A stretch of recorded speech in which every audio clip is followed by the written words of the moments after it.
Stillman and Company, 1025, 1063, the game streaming live on Twitter, Twitch, YouTube, and Facebook Live. We are live today from the Busy Bee Plumbing, Heating, and Air Conditioning Game Nashville studios. Today, Ian, it is First Horizon Park where the Nashville Sounds, your Nashville Sounds, take on the Gwinnett Stripers, the AAA affiliate of the Atlanta Braves today at 6:35 for the first pitch. Ian is here today. Hello, Ian. What up? What up?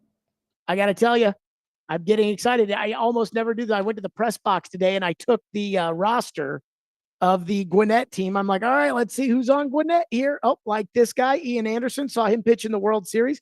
I don't know if he's pitching tonight. I don't know who's pitching tonight for the Braves, but I do know that the last time that I watched him pitch, I paid a lot more money to go out there and watch him pitch.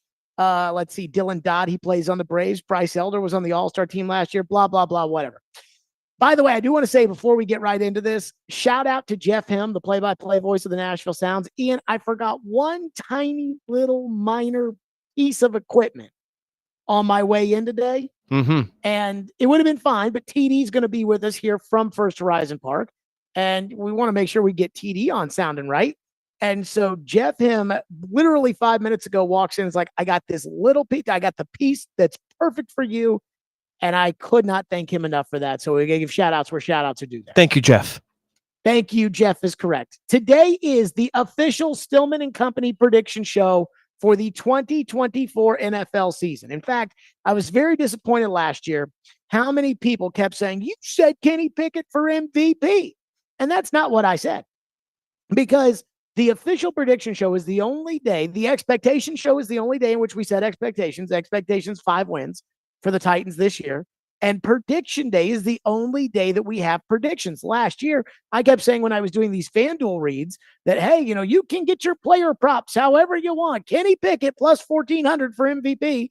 And everyone's like, oh, you said Kenny Pickett MVP. I'm like, no, I did not. I said Joe Burrow for league MVP on prediction day. And so in the 5 o'clock hour, if you are looking at the stream right now, I have picked, just like I did for the SEC last week, I have picked every single game of the NFL season. Every single one of them. So I can tell you that week 6, Cincinnati on the road at the Giants, I'll take Cincinnati. And so I've got the divisions, I've got the playoffs, I've got the MVP, I've got the offensive player of the year, I've got the defensive player of the year, I got all that kind of stuff.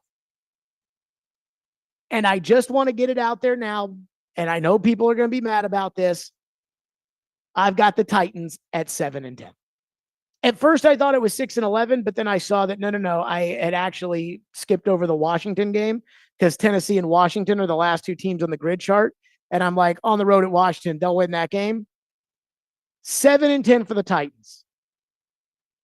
And let me just start by saying this. These predictions are as accurate as anybody else's predictions. It does not matter whose predictions they are, whether they're somebody's predictions you respect. Like for me, I used to always love Dr. Z, Paul Zimmerman, the late Paul Zimmerman on Sports Illustrated. That used to be the guy every time around this year, Dr. Z's NFL preview would come out, and I cared what Dr. Z said.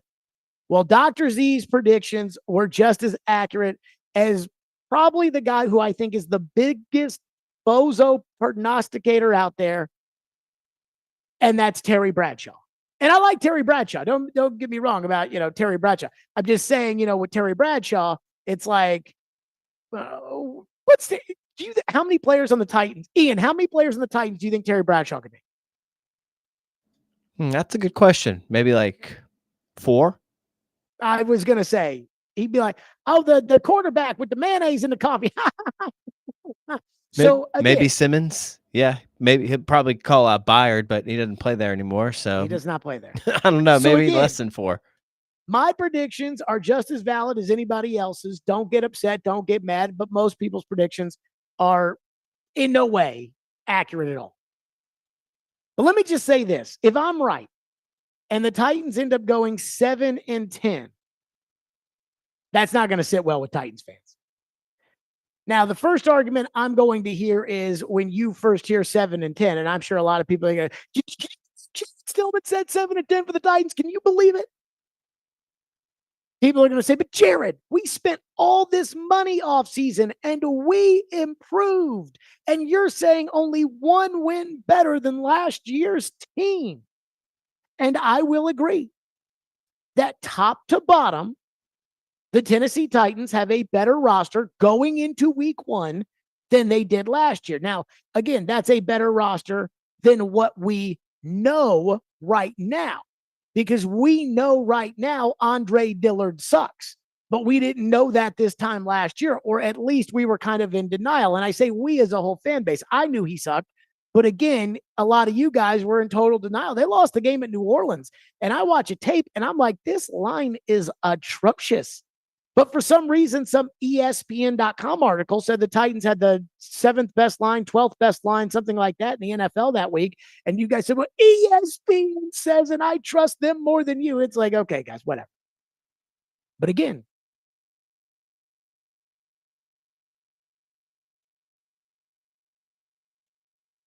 backs in the NFL last season, the Titans played Joe Burrow, who was hurt, Lamar Jackson, Justin Herbert, and CJ Stroud once.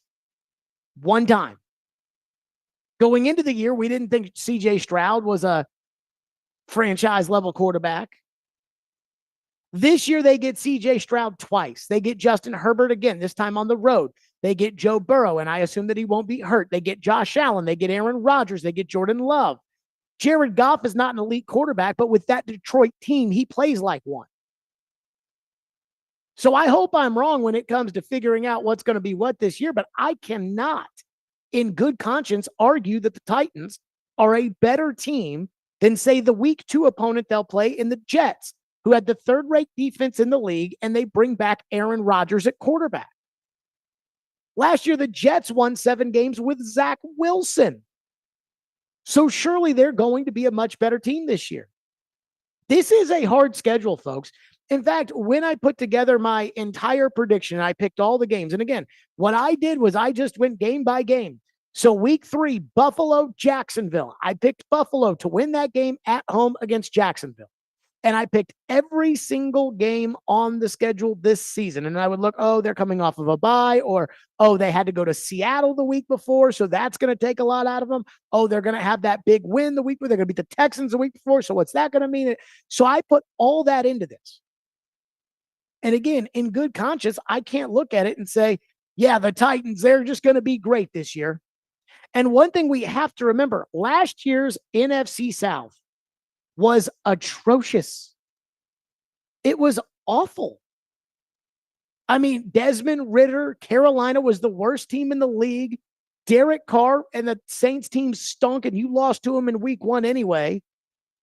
Well, this year you get the NFC North. I think Detroit's pretty good. I think Green Bay's pretty good. Everybody except for me seems to think Chicago's pretty good. And you know how I feel about Minnesota with Sam Darnold at quarterback, who, by the way, was named team captain. To all the haters out there, I'm going with 7-10. And again, who knows what to make of predictions? There's just too many games where if I were to just point to one on the schedule and say, you really think the Titans are going to win that game? Titans on the road at Buffalo, Titans on the road at Detroit, Titans on the road at the Chargers, Titans on the road at the Texans, Titans at home against Cincinnati. And I think that I was probably more, again, I think what was it they said that the Titans are going to be favored in one game this year, and it's at home against New England? I think I was more fair to the Titans than most people, if they were to do the same exercise and they were not Titan fans, would be. And I know that the season starts in 4 days, and I know everybody wants to be optimistic, and I know everybody is going to the Super Bowl in week 1, especially the team that you're about to play on Sunday in Chicago.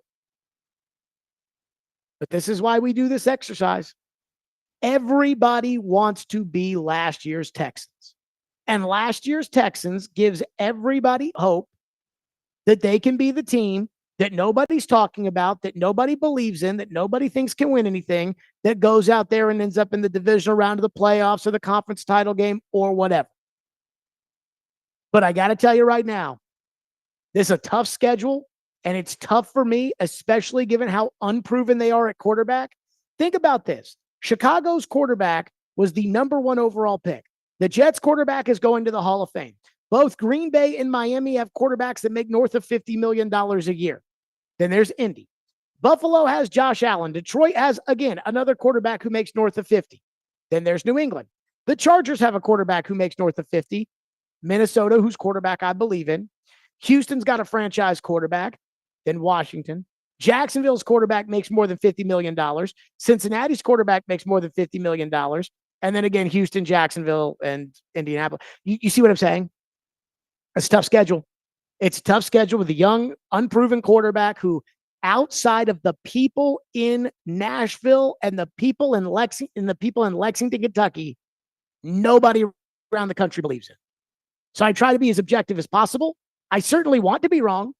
I want the Titans to be way better than 7-10. I want the Titans to go to the Super Bowl. Hell, I want the Titans to win the Super Bowl. I want them to hand the trophy to Rand Carthon with a cigar in his mouth to say, screw you, Jared Stillman, and all the trash you've talked on the radio. But again, these prognostications have to be done with the head, not with the heart. And the head says 7-10 for the Titans. And again, I don't know what 7-10 is going to end up meaning. It probably, for some of you, probably means it's the end of the world, because I know a lot of you are hoping for 10-7. So that's how we're starting today. 615-737-1025. Ian, put my official Titans record prediction on the board at 7-10 for this season. Put it on the board. Yes. Yes. 7-10.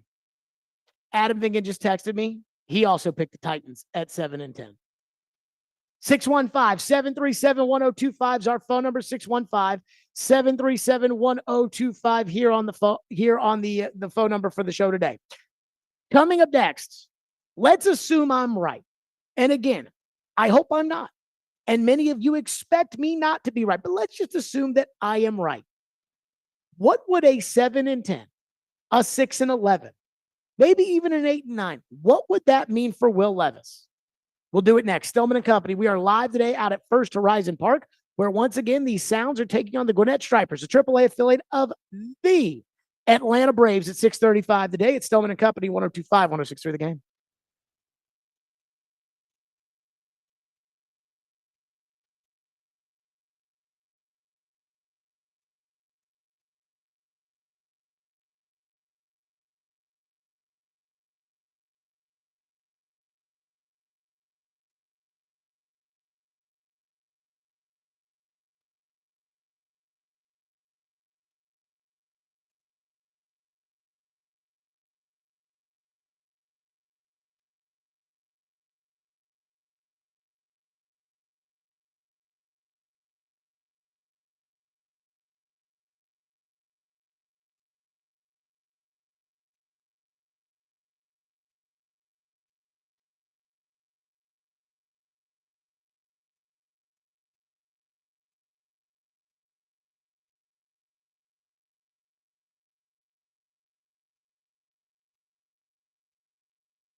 I do believe this, and I could be completely wrong. Depending on how Will Levis plays this year, because a lot of it does hinge on him, this team, in their success, I do believe that if it doesn't look good, like he doesn't look good, he doesn't seem like he's consistently getting it, I think they are going to go in another direction, or they're going to think seriously about going in another direction. Because again, I go back to, especially if Richardson has a good season, CJ Stroud has another good season, and Trevor Lawrence puts a whole season together, you're talking about 3 quarterbacks within your division that are at least 3 steps ahead of him. We got to make up ground somehow, some way. I'm thinking that's what the Titans are thinking. If Will Levis doesn't show that he can consistently do this, I think there's going to be people in that front office saying we may need to look into the draft, because we know how Amy Adams is. She'll love you today, but then fire your ass tomorrow if she don't think it's going to work out. She did it to John Robinson. She did it to Mike Vrabel. So she will do it to the quarterback as well if she finds out maybe this just isn't going away. And she has every right to. Yes. Because everything points to that stadium. There you go. That was D. Mace earlier today. Let me tell you this. D. Mace, he's calling the balls and strikes just like he sees it. Sitting there saying, hey, if things don't go well for Levis, he might be out, because she told you she'll fire your ass tomorrow. That's all she ever does. She loves you today. She'll fire you tomorrow. And Derek's right. That is her right as the owner. That is her right to be able to do that. So today is the official prediction day of the program. We go through all the teams, all the divisions, all the playoffs in the 5 o'clock hour, as we always do. And I have the Titans going 7-10. And again, I haven't looked at the text line. I'm sure the text line, Ian, is very, very unhappy, but it is what it is. So I was wondering this. If I'm right and the Titans end up going 7-10, what does that mean for Will Levis?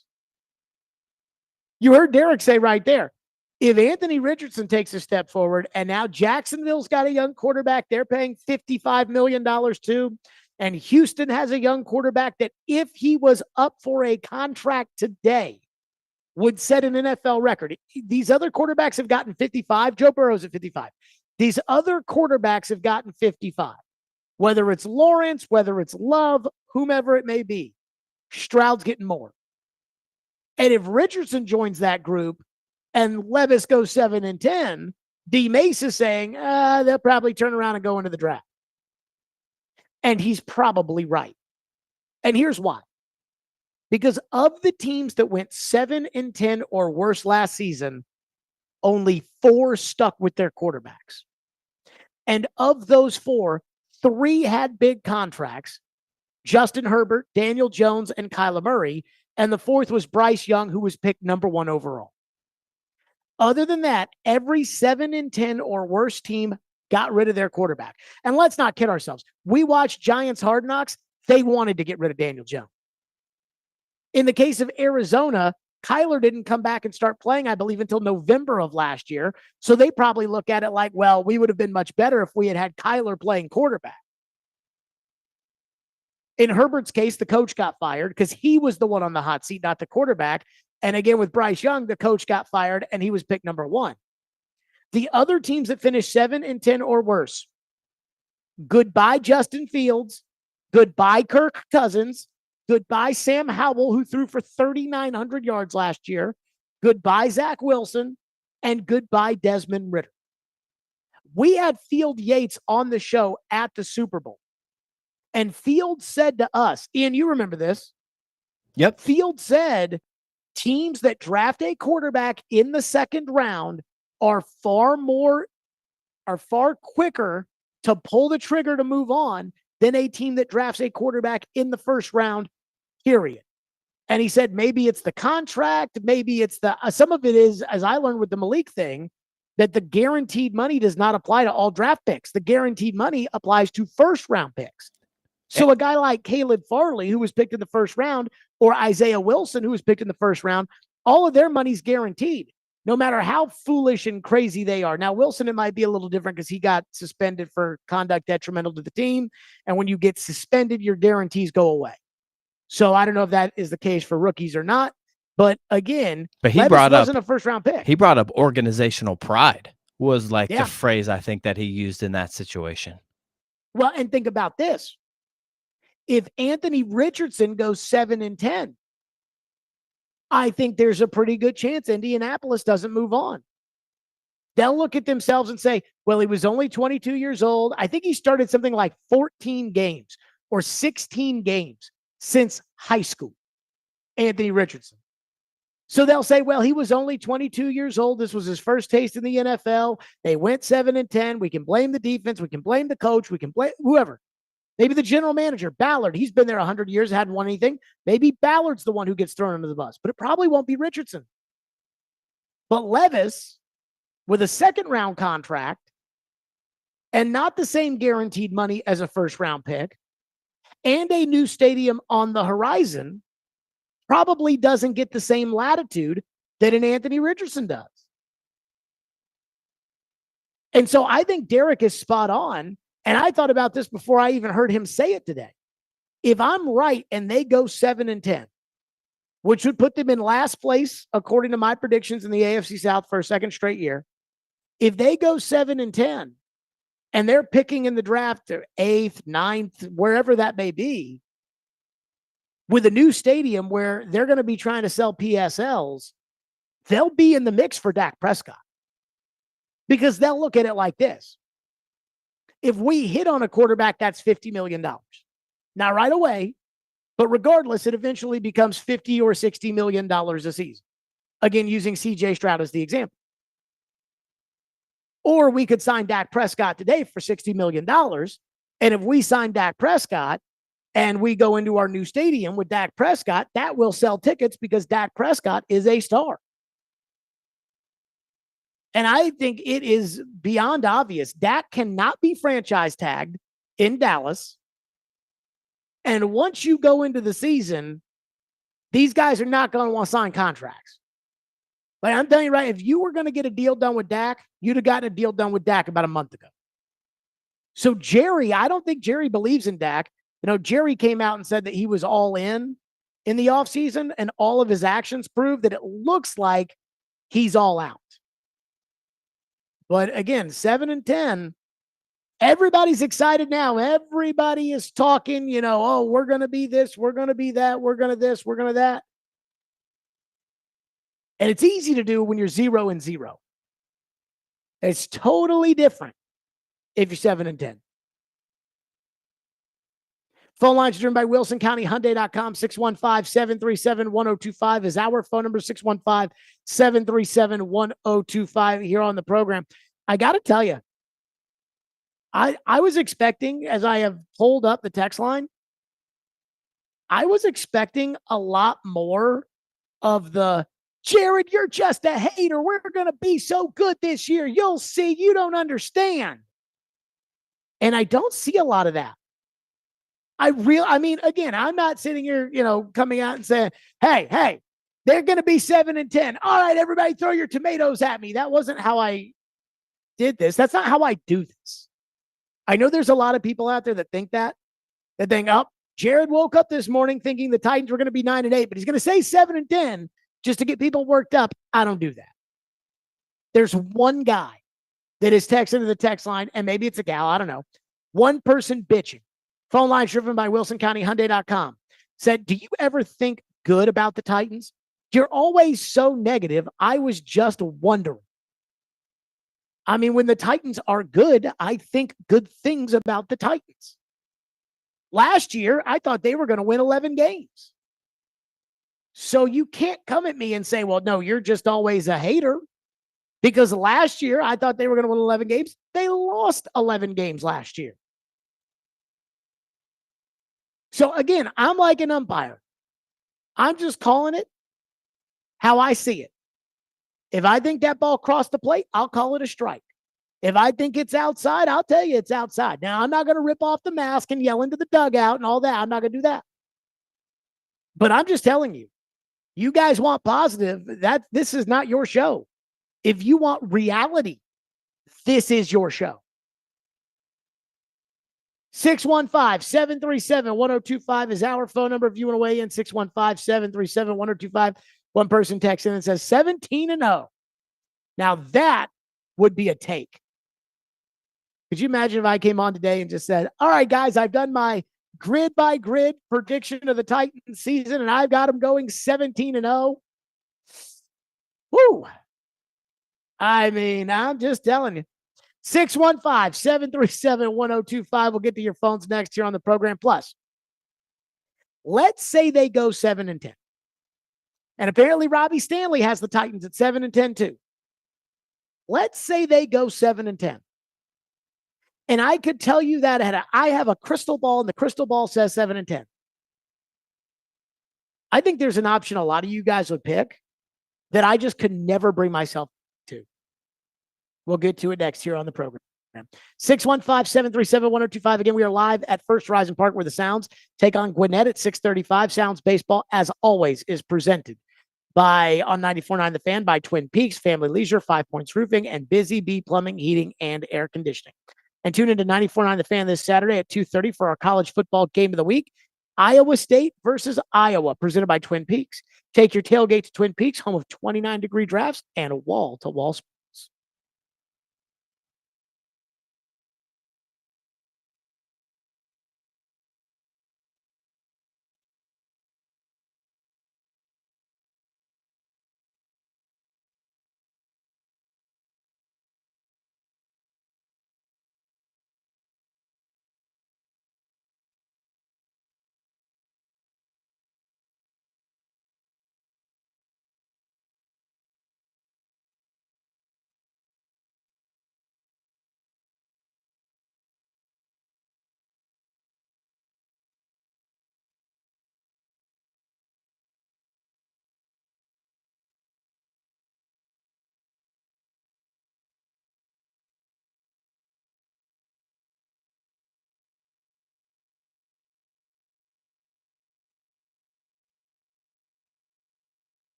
What have you seen from Will that tells you he's ready for this moment?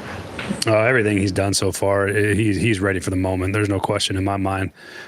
He's going to have to play well for us, obviously, but just his demeanor, his confidence, his comfort with the offense, all of those things have shown that he's ready to go play football. And I can't wait to see it, and I'm excited for him too to be able to show people how far he's come as well. So it's exciting for both of us in that regard. There you go. That was Brian Callahan talking about Will Levis making the start as the starter the offseason. The entire city believes Levis is the guy. And yet, Robbie has the Titans at 7-10. Adam has the Titans at 7-10. I've got the Titans at 7-10. Apparently, Joe has the Titans, according to Robbie. Apparently, Joe has the Titans at 8-9, but Joe doesn't even cover the Titans anymore, so I don't know how much of a deal to make about that. Kidding. But let me just say this. If I had a crystal ball, and the crystal ball, and I'm talking about a crystal ball that you guys believed in. I know there are a bunch of people that are probably hearing me say 7-10, and they're like, Garrett, still 7-10. But if I had a crystal ball that was accurate, and the crystal ball said 7-10, how many of you would sit there and say, you know what? I'd rather just tank.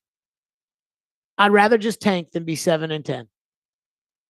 And I get it.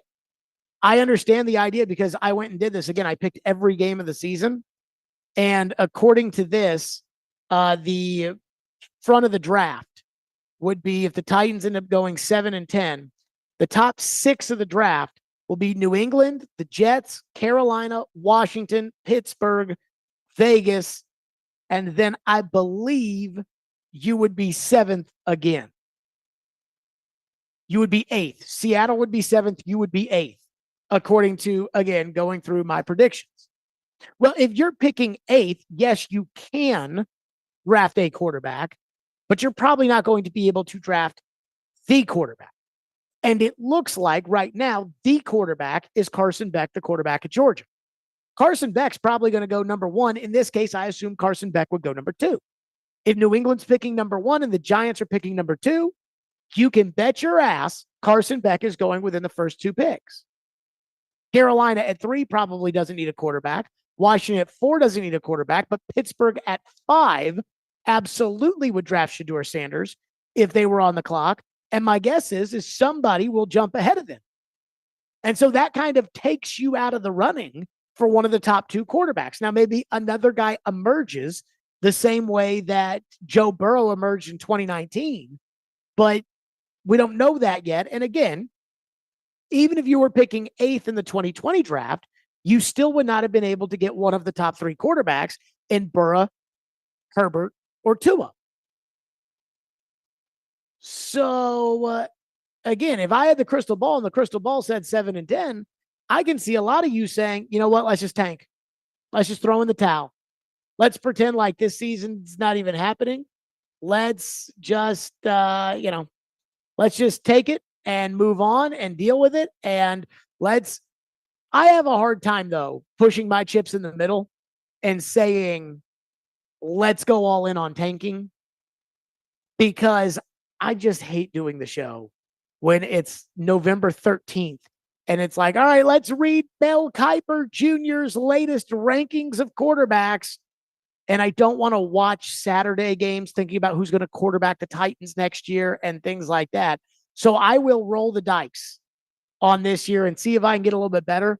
But this is a very tough beginning of the season because, again, you're playing the number 1 pick, Hall of Fame quarterback, $50 million quarterback, $50 million quarterback. You're going to be an underdog in all 4 of those games. And if you start off 0-4, I guarantee we'll be getting texts and calls and everything about tank. And I just can't. I just cannot embrace tanking in the NFL. In fact, I think it's worked for like 2 teams that have tanked and have gotten what they wanted. Cincinnati and Manning's Colts. Adam in Portland has been waiting patiently and is up next on our program live out at First Horizon Park today. Adam, go ahead. Yeah, so here's my only problem with what you're talking about, because it's so crazy to me, because you don't know what this team's going to be. You don't know the coach. I don't know the coach. We don't know. This whole offense is new. The whole defense is new. If you're going strictly off of this guy makes $50 million, so I'm going to put him above the Titans. That's insane, Jared. Daniel Jones makes a lot of money. These guys, he reset my mindset with that, by the way. I used to think the same thing. That guy's already been paid. He's good. No, that's not necessarily true. If they Adam, just fall into the right scenario, they make that kind of money now, though, right? Adam, do this with me. Who's Sure. better, Caleb Williams or Will Levis? Will Levis. Okay. Aaron Rodgers or Will 100%. Levis? Aaron Rodgers. Jordan Love or Will Levis? Jordan Love. But all right, you can keep going through the quarterback. What about the overall team, though, man? That's what I'm saying. You don't know what Will Levis is going to be as a full-time starter. He's never had an offseason like this. That's what I'm saying. You've had Derrick Henry as your quarterback the last 6 years. Let's be real. Ryan Tannehill couldn't throw for over 100 yards in the playoffs. And when he did, you got blown out. That's the only reason he made it over that mark. So we actually have a real quarterback with a real cannon. So that's why I'm excited. I can't get behind What makes you 7 you wins think that before Levis we is even better have than a Tannehill? play. Like, if you had to Who? bet your family right now, you had to bet your Oh, my family on God. winning Not the my Chicago family. game Don't do tomorrow, that. you I would would put bet Levis. you would 100%. bet Levis over Tannehill. 100%. He's not a Yeah, wide receiver. He's a real quarterback. I think most people disagree with you, and I appreciate your call. Like, I think most people disagree. I mean, The Athletic had a story up. You know, Mike Sando talks to all those NFL executives, which now that Joe doesn't even cover the Titans or the Predators anymore, it might be part of the reason. The only reason that I subscribe to The Athletic is because of Mike Sando and because of all their hockey insiders, including Pierre Lebrun. But outside of that, there's no point in having a subscription to The Athletic anymore. Thing is not worth a damn. But I say this because, and I'm not saying that, you know, what everybody says matters. You're right. We haven't seen Brian Callahan call the plays. We haven't seen Denard Wilson run a defense. We haven't seen any of that. But most people across the country would laugh you out of the building if you said, oh, yeah, I think Will Levis is better than Caleb Williams. They would laugh you out of the building. If your family's lives, knock on wood, your family's lives were on the line and you took a Levis to win one game over Tannehill to win one game. And maybe you're right and we're all wrong. Again, that's what's great about the lottery. Maybe your number's the one that hits. But that Mike Sando article, they talked to 5 NFL executives to rank the AFC teams. And of those 5 NFL execs, only one of them had the Titans in the top 10 of the conference, and even he didn't like Levis. So it's hard to just say like, oh, no, Levis is better than these guys. And that includes Tua, who I don't like, and I take Levis for the uncertainty that is Levis. I would take Levis over Tua. If I had to win the game and my family and my house and everything else was, that's a little different. Then I might have to take Tua. But if I'm banking on who's going to be better in the future, I'll take Levis just because of the unknown. Same with Tannehill. I'll take Levis over Tannehill for the future because of the unknown, but not to win one game. One texter says, shows you how delusional this fan base is when the media crapped on the Titans last year and were right and crapped on them this year, and everyone thinks they'll prove them wrong.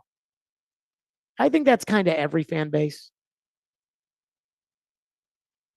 For whatever that is worth. You know, I think that I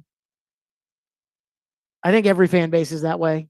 You know, again, it's just like listening to Chicago radio about how Caleb Williams is already better than Joe Montana. For whatever that's worth. One texter says 9-7, Levis won't do anything this year.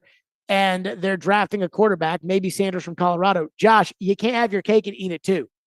You can't go 9-7 and draft Shedeur Sanders. Again, the worst team, and I picked every game, the worst team I have this year is New England at 3-14. Then there's a handful of 4-win teams. The Giants, Carolina, and the Commanders. Pittsburgh 5-12. You are not getting Shedeur Sanders if you win 9 games this year.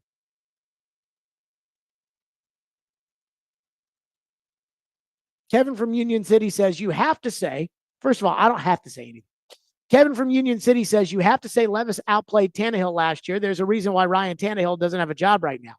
Well, I mean, also, let's not forget the fact that Ryan Tannehill probably had opportunities to have a job, but because Ryan Tannehill's made $200 million in his life, he's probably not jumping at the opportunity to go back up Jaden Daniels in Washington for $6 million.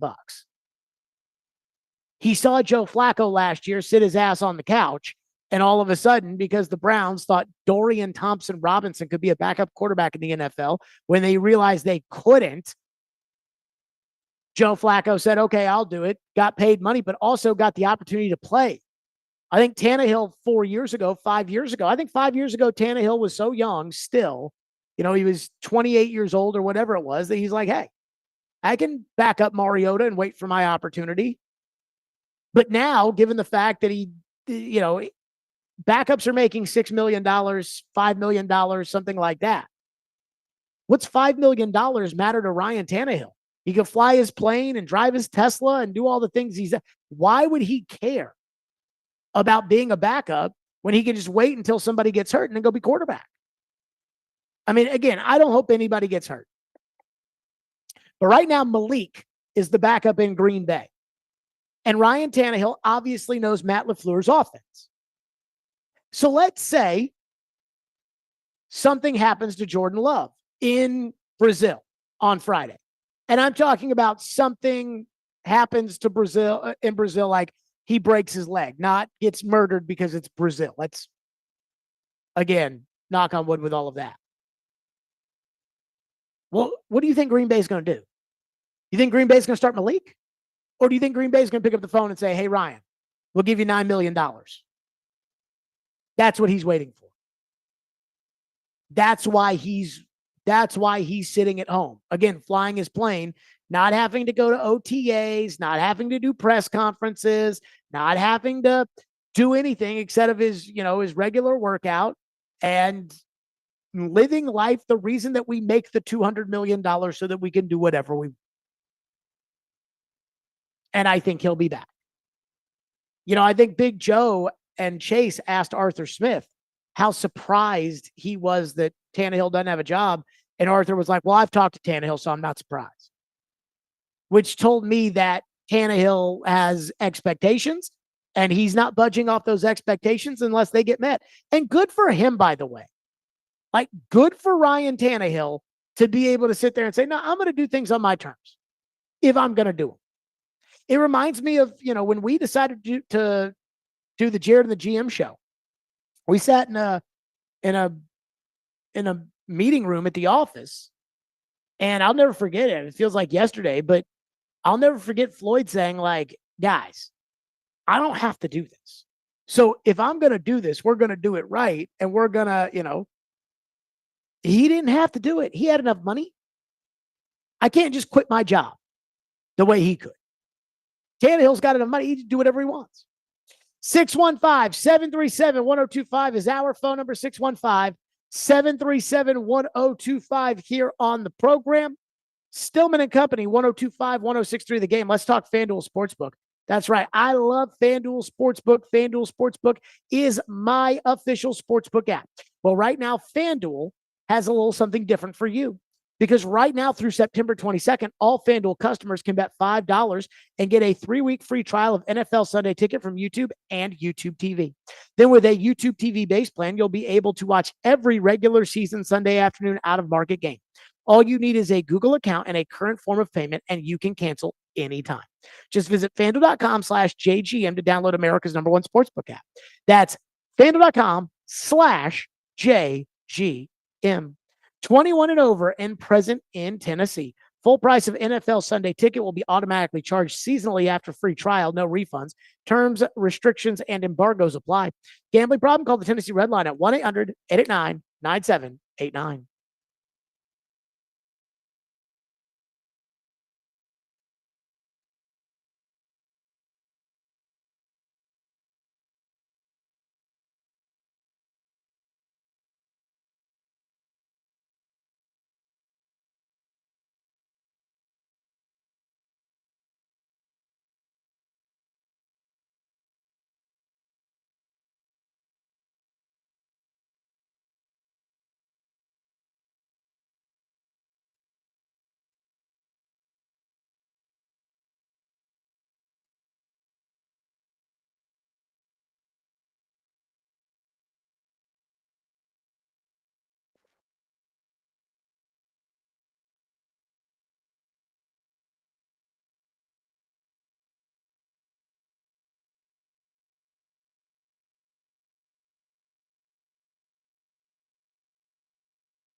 one of the things you obviously want to do is make him uncomfortable, mixing packages, blitzing, and things like that. Like, how important is it to be able to throw the sink at him but still have that? Well, I don't know if it's all about throwing the sink at him. It's just like any quarterback in the NFL. If you give them a clear picture to look at on a repeat basis, they can carve you up. So for us, we'll have multiple looks. We'll do certain things to mix it up, but it's no different, going against Caleb or any other quarterback in the National Football League. You show them multiple things and see if they can adjust and they can read it pre and post snap. There you go. That was Denard Wilson today. He is actually making his debut on Sunday, just the same as Caleb Williams is making his debut. And I have my own feelings about first-time defensive coordinators, first-year play callers that have never done it before. Even Jim Schwartz, the great Jim Schwartz, even he was awful in 2001 when the Titans put him in that spot. Obviously, Chuck Cecil was an unmitigated disaster. Shane Bowen in 2020, when he was running the defense, it was a gong show. So I'm already nervous about that. But a lot of Titan fans are pissed off. And they are pissed off when it comes to Denard Wilson because Adam Schefter went on ESPN and on NFL Live, they were talking about Sunday's game against Chicago. And Adam Schefter did not have overly complimentary things to say about first-year defensive coordinator Denard Wilson and what the Bears thought of playing Denard Wilson. The Titans have a tough defense, but I think that there's some relief in that organization that they didn't get some exotic defense early in week one like Brian Flores from the Minnesota Vikings, who brings all kinds of blitzes, and they were worried that might be a week one matchup for Caleb Williams. It did not turn out to be that. Tennessee is a tough defense, but I think there's some relief that it's not Brian Flores or one of these other defensive coordinators who makes blitzing his mainstay. And I saw everybody on Twitter got all mad. And they said, see, look, the national media doesn't know anything about the Titans. And then, a little foot stomp there about, see, Jared, they hate us. They don't know. They don't.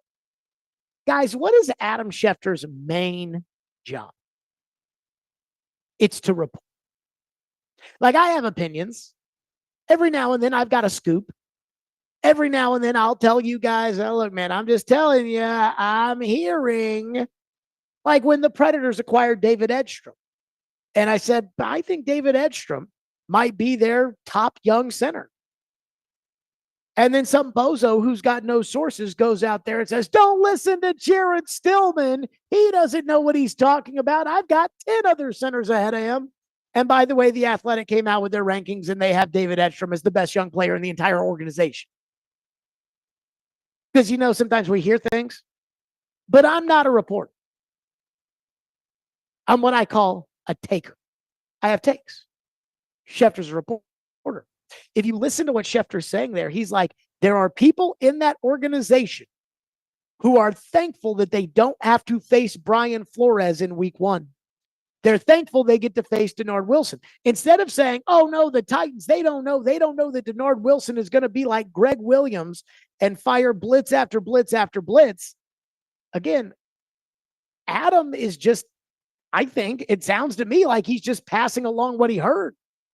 So you shouldn't be mad at Adam Schefter. This is not Adam Schefter throwing Denard Wilson under the bus. It's the Chicago Bears throwing Denard Wilson under the bus and saying, oh, thank God we don't have to face Brian Flores this week. That's what you should be mad about. And let me just say this, and I know people don't want to hear this. I'm a little worried about Denard Wilson too. There was a level of confidence I had 5 years ago when the Titans played a similar game on the road at Cleveland. Cleveland had just signed Odell Beckham and they had signed Jarvis Landry, and Baker Mayfield was coming off being Rookie of the Year. And there was all the hype surrounding the 2019 Browns. So much so that Jim Nantz and Tony Romo called that game. And they weren't there for Mariota and the Titans. And I had the utmost confidence that the Titans were going to go into Cleveland and beat the crap out of the Browns and just, again, take care of business quietly, calmly, and knock the cocky guys to the side. And one of the reasons why was because I kept saying, Dean Pease, the then defensive coordinator, out experienced Baker Mayfield up into that point by roughly $1 trillion. Dean had an entire year of film on Baker. Dean's done things 8 years ago that Baker he was in high school when Dean was doing them, that he can pull out of the tool bag and call it up. And I think the Titans had a pick 6 in that game, and I think they picked him off 3 times, and the defense was great. I think they had a safety in that game. Denard Wilson ain't Dean Pease, guys. Now, he might become Dean Pease. He might be a great defensive coordinator. We don't know. But with Dean, with the experience, you knew what you were getting. Dick LeBeau, same way. I can't say that about Denard. And I like Denard. I think Denard will be a head coach in this league. But I can't tell you that I'm not a little nervous about Denard calling plays for the first time ever. Makes me a little nervous. One texter says, saying the Titans will be 7-10 is such a Skip Bayless take. They have drastically improved offensively and defensively over the offseason. It will hinge on Levis and how healthy we stay because the depth is concerning. But this team is more than capable of competing this year. And 9-8 or 10-7 is my prediction. And I don't care what 5 random executives think about the team or think about Levis.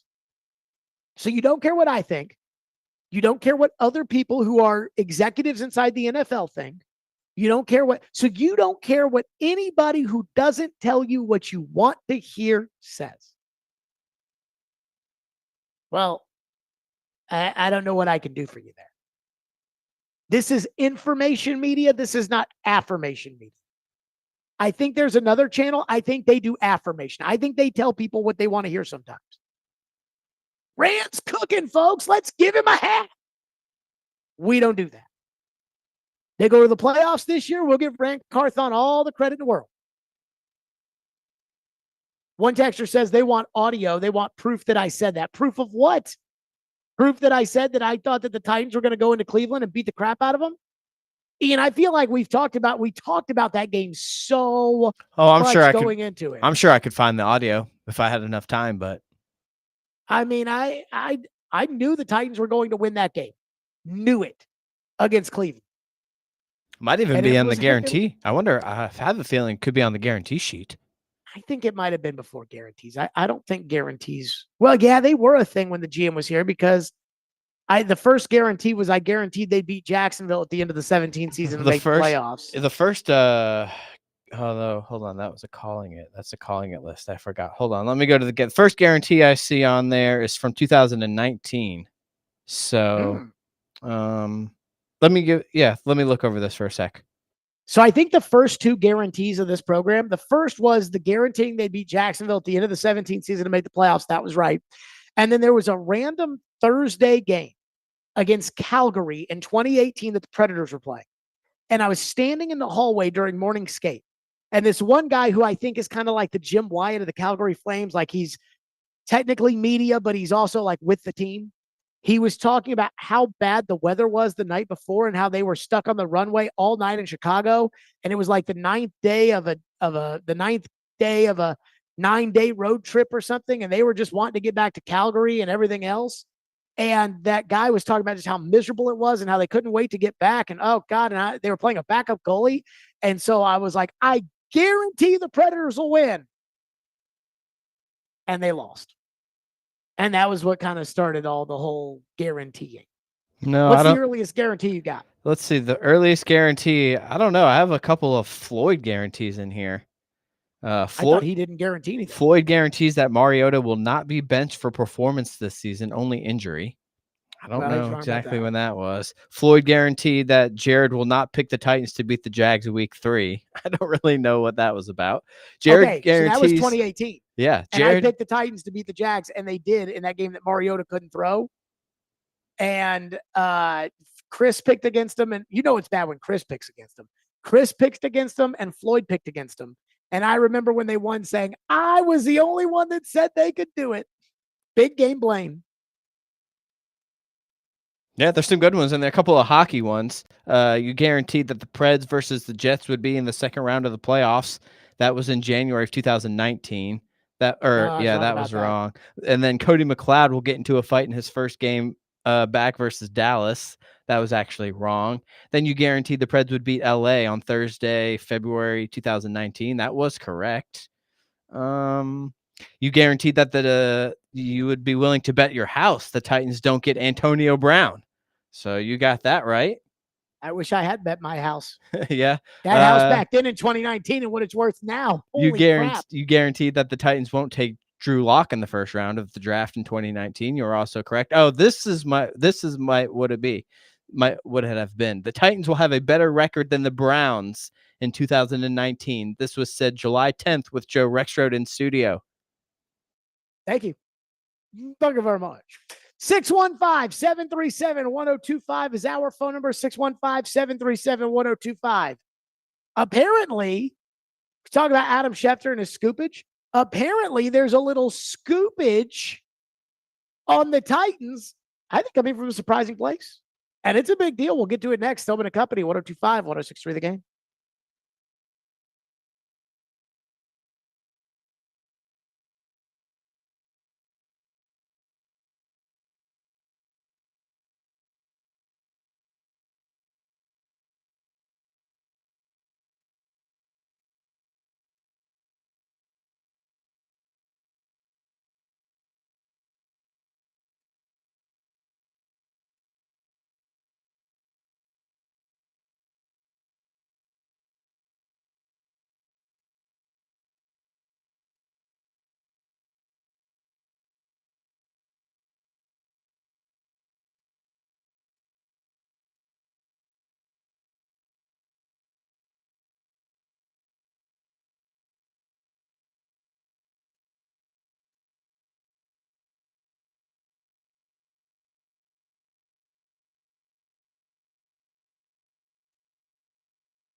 Stillman Company, 1025, 1063, The Game, streaming live on Twitter, Twitch, YouTube, and Facebook Live. We are live from the Busy Bee Plumbing, Heating, and Air Conditioning Game Nashville studios today, which happens to be First Horizon Park, where the Nashville Sounds are taking on the Gwinnett Stripers tonight with a 6:35 first pitch.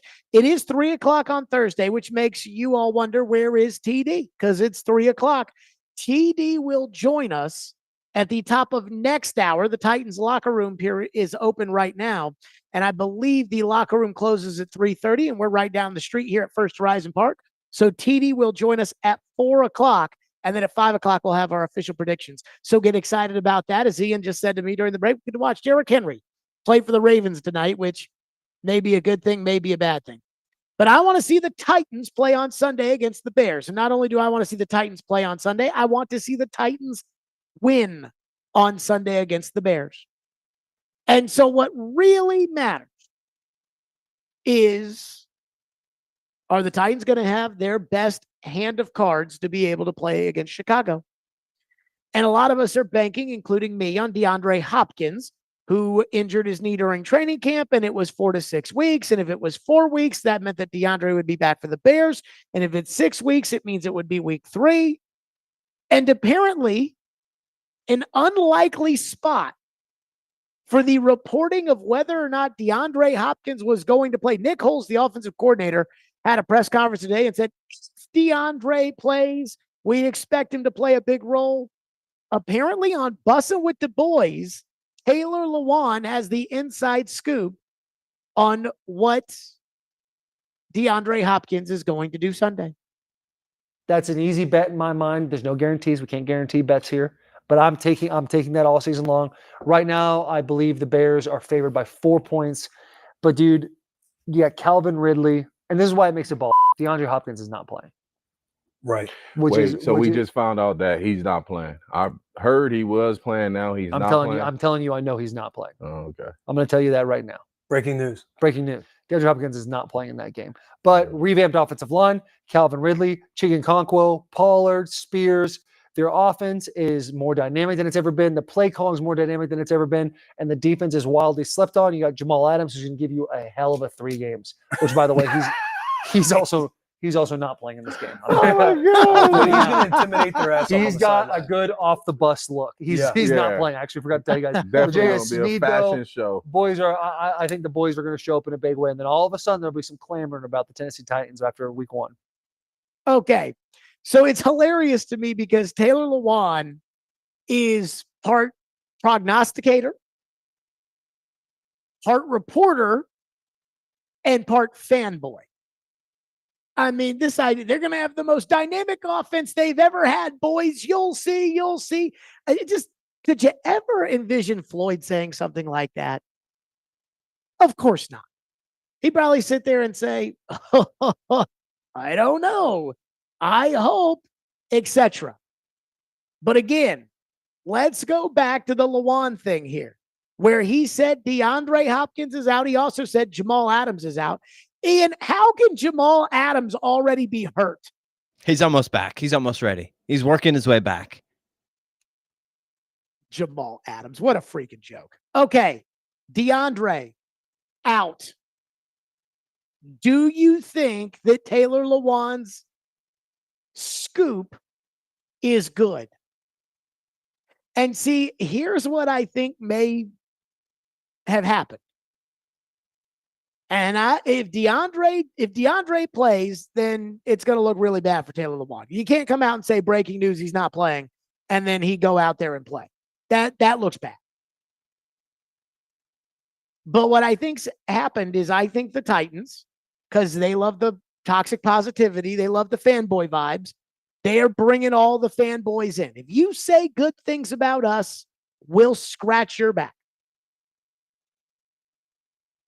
Taylor has spent all offseason. Remember the boo-hooing that he and Will Compton and Derrick Henry did when they fired Mike Vrabel? And then all of a sudden they've done a 180 and they've had the coach on the bus and they've had the GM on the bus and they've had the quarterback on the bus. And they've said things like they think the Titans are going to win the AFC South, which nobody actually believes. And I can't imagine they actually believe it. Well, Taylor's in. And because Taylor says good things, so he's in. They probably told him thinking he was their guy, like, hey, just so you know, DeAndre's not playing this game. Really? Yeah. Okay. All right. And now, because of that, he's out there telling everybody DeAndre's not going to play. And so I don't know how that's going to, hurt the relationship or whatever. I think it was when he came out and said, boys are winning the AFC South this year.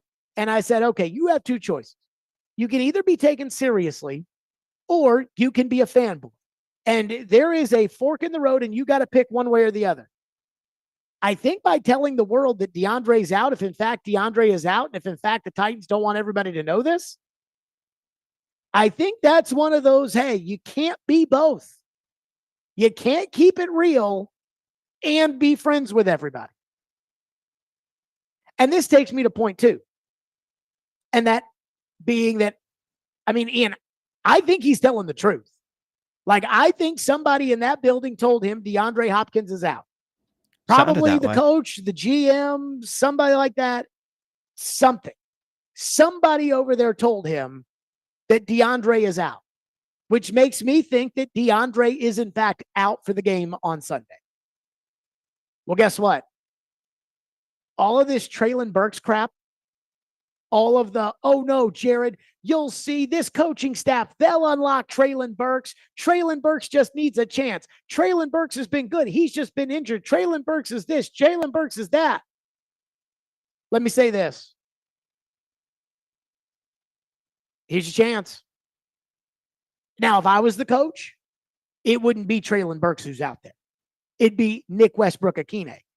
Because I believe in giving opportunities to people who have earned the opportunities.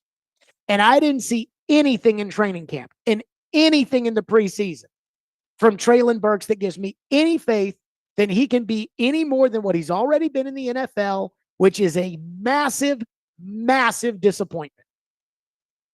NWI has proven time and time again, no matter where you put him on the depth chart, he will show up on Sunday, and if you throw the ball in his direction, he is more likely than not to catch it, including in the preseason. Remember, there was one in the Saints game. I think it was Rudolph. It might have been Malik. I can't remember. Threw the ball about 15 yards over his head, and he went up like Chris Sanders and jumped up and caught the ball and brought it in.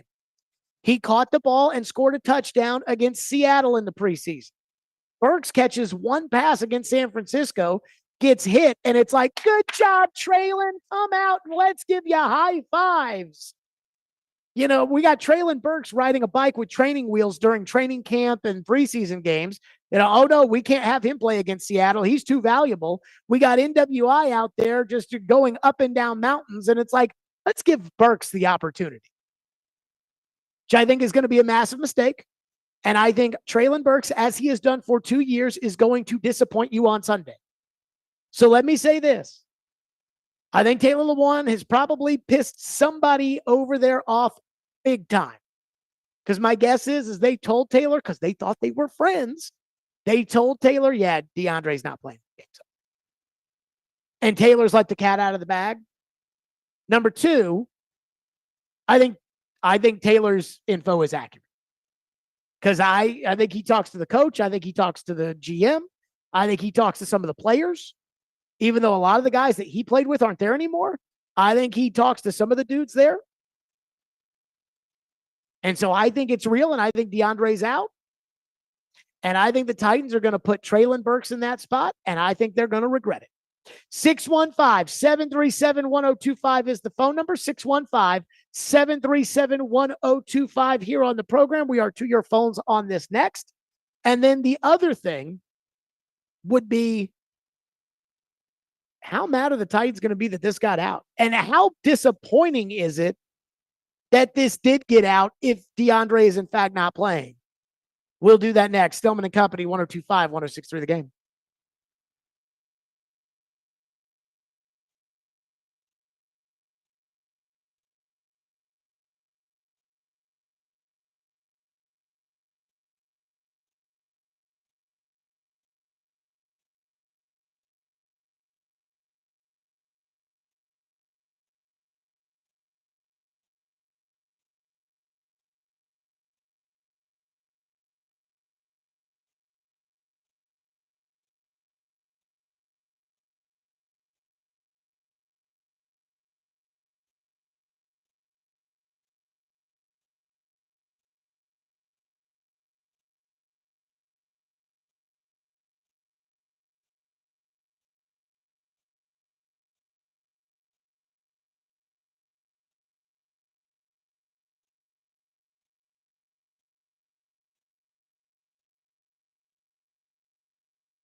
Is it fair to expect 100% D-Hop, I guess, even if he plays this week, given all the missed practice time, new offense, coming off the injury too? No, I don't know if you could expect 100%, but I also, he's a great player, and he's been a great player for a long time, and I don't think we're ready to, I think learned long ago that great players kind of rise to the occasion, and they kind of got to get that kind of super power skill to kind of show up. So we're not going to mentally pre-limit what he can do, but we'll kind of see how it's going. And if he's ready to go, we'll expect him to have a sizable role. So that was Nick Holes, the offensive coordinator, talking about DeAndre Hopkins. TD 30 minutes ago, and again, TD will be with us at 4 o'clock. TD said Titans wide receiver DeAndre Hopkins practiced once again today. This time he had a sleeve on his left leg. No sign of safety Jamal Adams during the open portion of practice. Jamal Adams. What a joke. Jamal Adams, we're here at First Horizon Park where the Sounds are playing. Jamal Adams should be playing AAA. Where it's like he gets a minor league contract and he gets to take some at-bats in Major League spring training, and then they send him down to AAA and then they call him up of it. That's where Jamal Adams should be. But I don't care about Jamal Adams because I think it's all a joke to begin with anyways. But let me say this. TD says that Hopkins practiced again today. Apparently, Hopkins said he felt good getting back on the field. He liked the challenge of going against the Bears secondary in the season opener. Well, that would then, I guess, be the opposite of what Taylor Lewan is telling everybody, because Taylor Lewan on Bussin' with the Boys is telling everybody that DeAndre is out. I mean, it's hard for me to doubt that Taylor Lewan has good sources with the Titans. He played for the Titans. He's got a very popular following amongst young people in Nashville, which people love that kind of crap. And he said nothing but good things about the Titans, which, again, it's kind of like Fox News. Like, you notice that very rarely do people do interviews with, if you're a Democrat, very rarely do you do interviews with Fox News. And if you're a Republican, very rarely do you do interviews with MSNBC. People like going places where they say nice things about them. And people like when they're told that they're good. And Lewan has done nothing but kiss the butt crack of the Tennessee Titans for the last 4 or 5 months. Ever since he and Derrick Henry and Will Compton cried for hours over Mike Vrabel getting fired, only to have Lewan reverse course very quickly. So what that tells me is the Titans are probably trying to put on a facade that DeAndre is going to play, and DeAndre is probably not going to play. And I think that's a big problem because Levis and Ridley have not connected effectively yet, and they don't have a tight end. So that is, in some ways, at least a little concerning. 615-737-1025. And our phone lines are driven by WilsonCountyHyundai.com. One texter into the text line says, Taylor Lewan is a tool. Even if you know that information, why would you say DeAndre Hopkins is out? Keep that in-house. You can't play for two teams. If you remember when Taylor Lewan played football, he didn't do podcasts during the season. And the reason he didn't do podcasts during the season is because, again, you got to keep that in-house. You're part of a team. Well, he's not on the team anymore. He is a podcaster. That's what he is. And he's good at it. I mean, people listen, so I'm not going to knock it. But you can't be both. You can't be the best podcaster you can be. You can't be the best content creator you can be. You can't be the best talk radio host you can be if you have to kiss somebody's rear end. And I think in this case, he's probably trying to do both, and you can't. So, I mean, I'm not mad at Lewan for not keeping it in-house because he's not in the house anymore. I'd be more mad at the guys who are supposed to keep it in-house that aren't keeping it in-house. One texter says, could this coaching staff be doing the opposite of years past and lying to outside sources? They say that he's not playing and DeAndre ends up playing. And does that give the Titans any advantage? If it was the old Titans coaching staff, I would 100% believe that they would leak who is playing. See, if it was the old coaching staff on Saturday evening, you'd get a tweet from Diana Rossini who would say who's in or who's out. Now, maybe the Titans are just diabolical and they just went out and openly lied. Which, hey, if they openly lied, gamesmanship, it's how it goes, and I ain't going to be upset at it. Because the guy that's going to look stupid is not me. The guy who's going to look stupid is Lewan.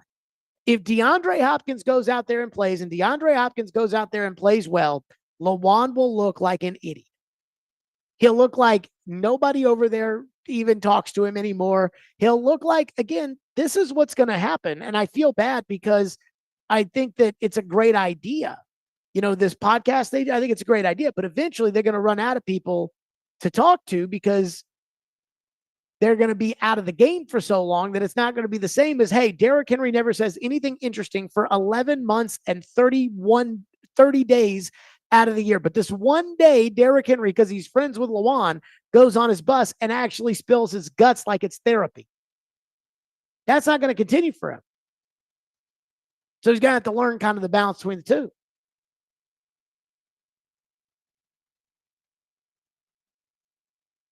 One texter says, I know you aren't a fan of Bussing with the Boys, and I don't really care for their back and forth either, but I like the actual interviews. The Peyton Manning episode that came out this week was fantastic. I did not listen to the Peyton Manning interview. I'm probably not going to listen to the Peyton Manning interview, but when they talk to Vrabel or Carthon or Callahan or Levis or Henry, I do listen to it. I will tell you that I think the guy who is actually pretty good on that show, I actually think it's Compton. Like there's something about him that is so unassuming that like Will Compton, I think sometimes like really gets these guys to kind of spill their guts. It's like he's not asking in, like when he asks a guy a question, it's like, well, dude, like that was really hard. I mean, because like it looked on the outside like you felt like you should do this, but in reality, like, I mean, it must have been hard to do that.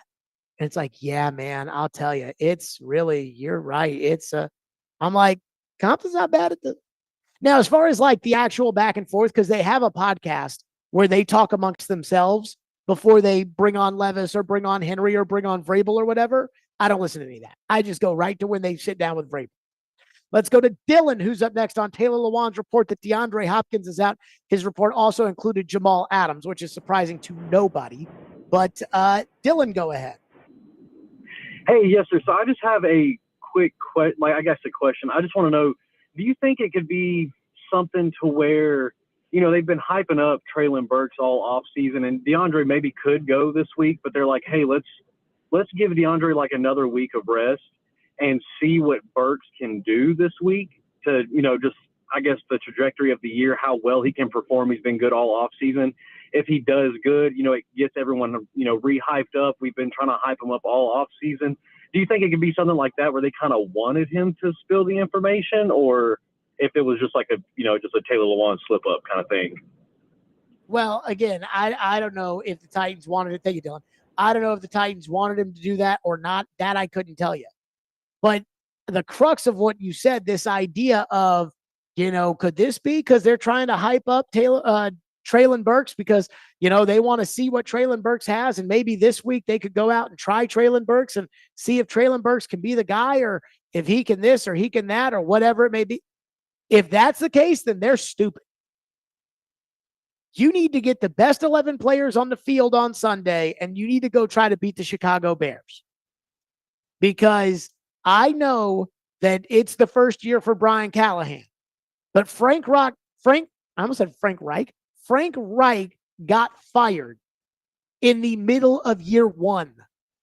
And I'm not saying Amy is as crazy as the owner in Carolina, but Amy's got a quick hook too now. So the last thing you need to be doing is worrying about playing mind games to try out Treylon Burks. You need to get the best 11 players on the field, period. This is not the Little League World Series where everybody gets to bat. This is the NFL. This is a game where, again, we went through them during the year talking about the overs and the games they'll win and the games they'll lose and the toss-ups and everything else. I said this was a toss-up game. You need the best players on the field. So if this is like some crazy ploy to put Burks out there, oof, I think that's a bad idea. Bad idea. Kevin says, I'm not a Lewan fan, but you kind of sound like PK when TD came in the market. You're hating him. You're hating, LOL, let him do him, you do you. Did I ever say that they shouldn't do Bussing with the Boys? My only criticism of Bussing with the Boys was when Taylor Lewan came out in the middle of the summer and said the Titans were going to win the AFC South. Because I know he doesn't believe that. And I think that was hey, I want to be friends with everybody, and those are my guys over there, and I want everybody to like me. And when it comes to any kind of media, if you're a columnist, if you're a house organ, I can't take you seriously. And so Taylor doesn't work for the Titans. He doesn't wear a Titans polo. I can't take it seriously. Like, I can't take Charles Davis seriously, guys. And I have all the respect in the world for Charles Davis. Charles Davis is a good broadcaster on CBS when he's calling games. Charles Davis is good on NFL radio. Charles Davis, I would trust through and through when he talks about 31 NFL teams. But when he talks about team number 32, the Titans, I can't listen to a word he says. It's all roses. It's farting perfume. I can't do that. And so that would be my only criticism of Lewan is either you're a bobo or we take you seriously. But it can't be both. That's what I'm talking about. And Kevin says you're mad that I'm not getting the scoop. I'm not mad that I'm not getting the DeAndre Hopkins scoop. I'm not a reporter. And would you expect the Titans to give scoops to me? Come on now. 615-737-1025 is our phone number. 615-737-1025 here on the program. And coming up next, I know. Everybody in Nashville thinks Will Levis is the man. What about everybody outside of Nashville? We'll get to that next. Stillman and Company, 1025-1063 The Game. Let's tell all the fine folks, tune into 93.3 FM, Totally Hits Nashville, this Saturday for MTSU football on the road at Ole Miss. Pre-game 1:45, kickoff at 3:15. Also, be sure to tune in for Vandy football right here on 1025 The Game, as the Commodores will take on Alcorn State at home. Pre-game at 5, kickoff at 6:30, and coverage also available on the 1025 The Game app and at the GameNashville.com.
Callahan emphasized the importance of starting fast, scoring first with the offense. You guys did a great job of that in the preseason in those 3 games. What's the key to transitioning that and make sure you carry that over to week 1? Yeah, it's that mindset every day. It's even in practice. We say we win the day, in practice during the week, or win the game in practice during the week. So it's coming out and starting fast on these days and having that same standard for us in everything that we're doing, not just for the game, so that we know that when it's time to go, we can't ease ourselves into it. We got to be, all systems go right away. So we got to make sure that we go out there and, have the openers down pat and know what we're going to go out there and be running with those first set of plays and just attack them and be physical and be fast. So I know that our guys can be ready for it, and I'm just looking forward to getting that fast start.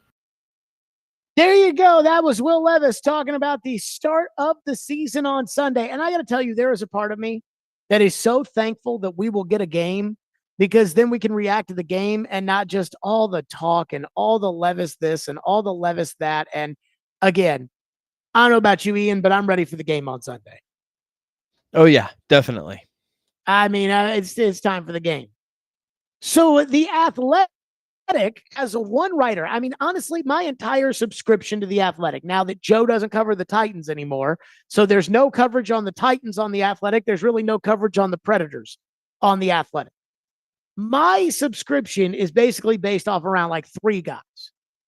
There's hockey, where they've got Chris Johnston and Pierre Lebrun, and they rank the hockey prospects like the Scott Wheeler and Corey Pronman. So then these guys that are 17-year-olds from Halifax, who I've never heard of, at least I got somebody there that kind of, tells me who's good on the Predators and who's not. And then there's Mike Sando. And Mike Sando consistently puts out articles which talk about, these different guys that, different executives in the league, general managers, former coaches and current coaches, etc. So Mike Sando talked to 5 NFL executives and had them rank the AFC.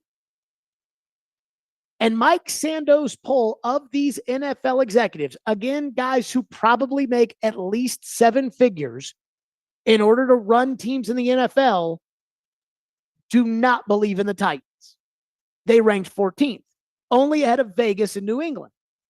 And it was only because one guy of that group voted them 19th. In fact, there's 16 teams in the AFC. There were a pair of 15s when it comes to the Titans. So think about all the teams that are bad in the AFC. And they think that you're as bad or worse than all of them. Most of them think Pittsburgh is better than you. Think about that. And then the guy who does believe in them, the one NFL executive that does believe in the Titans, gave them a 9th place AFC ranking, and he says he doesn't believe in Will Levis. Quote, "I don't think the quarterback is good enough." Now, he does say they have offensive skill players in terms of 3 receivers, 2 really explosive running backs, and I think their offensive line is in the top half of the league. Defensively, they're going to be tough and a physical unit.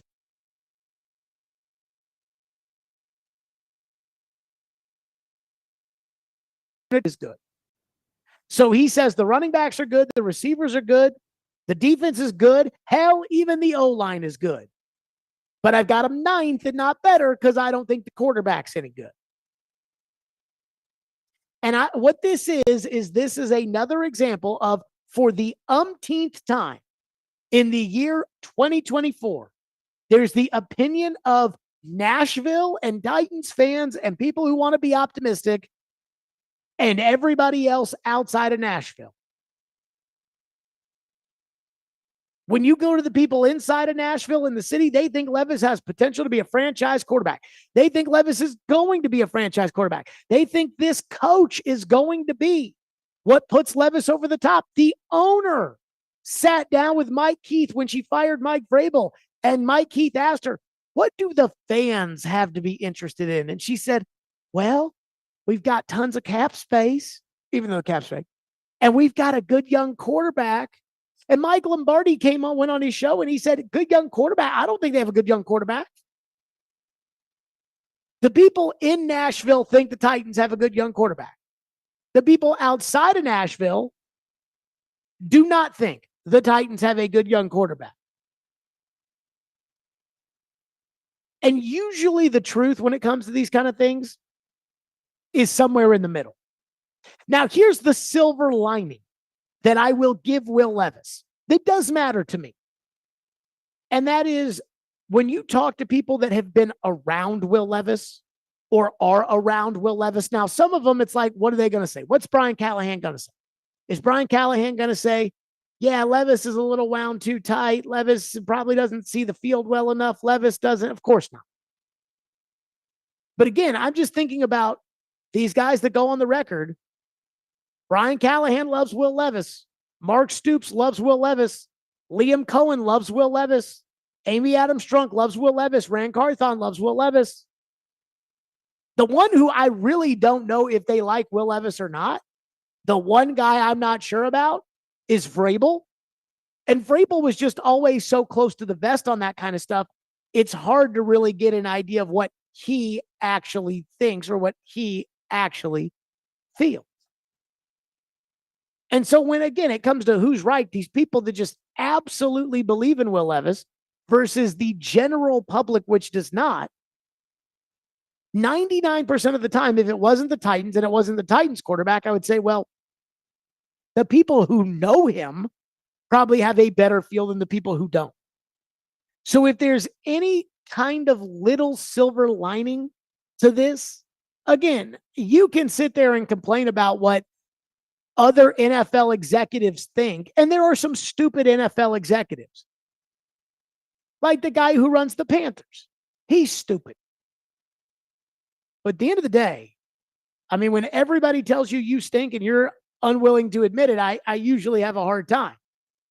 When you go to 5 doctors and they tell you have diabetes, but you're sure your blood sugar's fine, at some point you need to listen to the experts. But I will say that the people around Levis like Levis.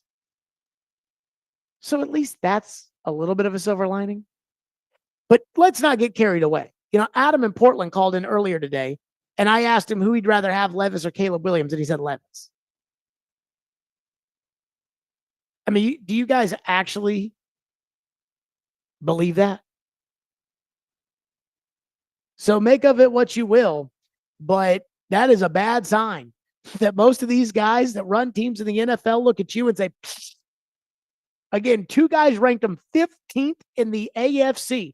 And the one guy who actually likes the Titans and ranks them 9th, boy, when 9th is the best vote you have, that is, oof.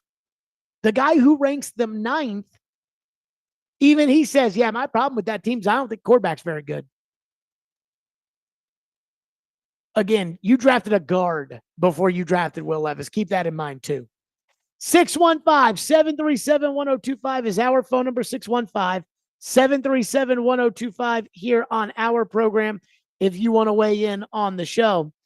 One texter into the text line says, people outside of Nashville don't even think about the Titans, let alone Will Levis. Again, they ranked all 16 AFC teams, and New England is by far 16. But they ranked all of them.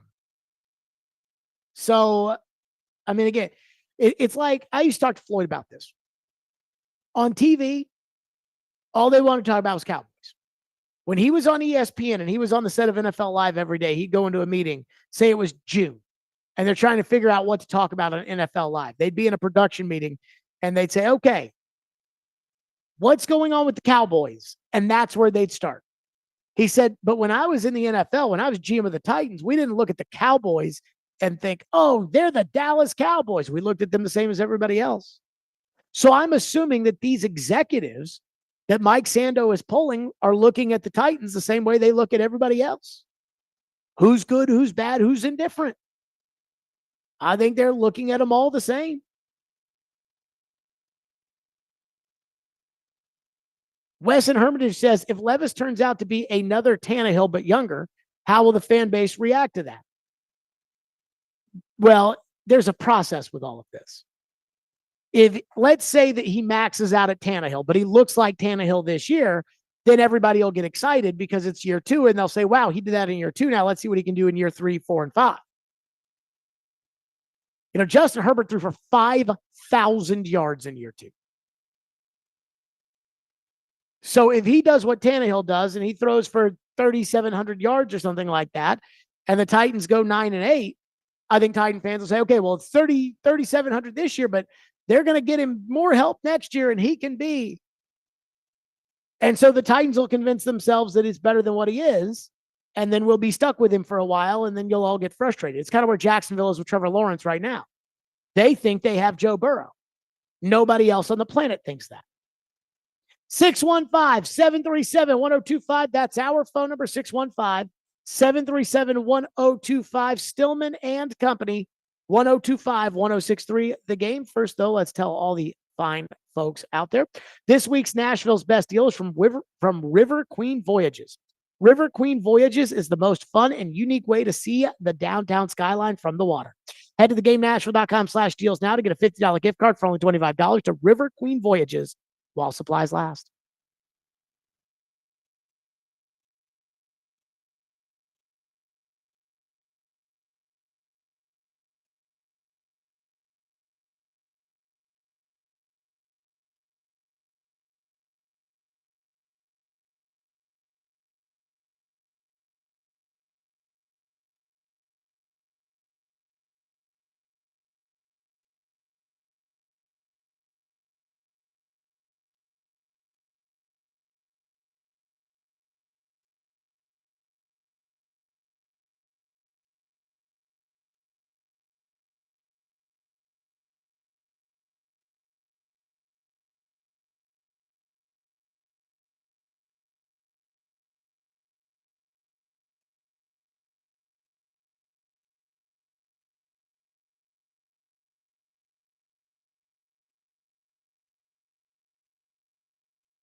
Jack, you didn't mess with Will Levis at first, right? Don't do this. Don't do this. You got the photo of him jumping over to Tennessee, and it was kind of making me think. I was like, wait a minute. No, Jack was kind of before the draft happened.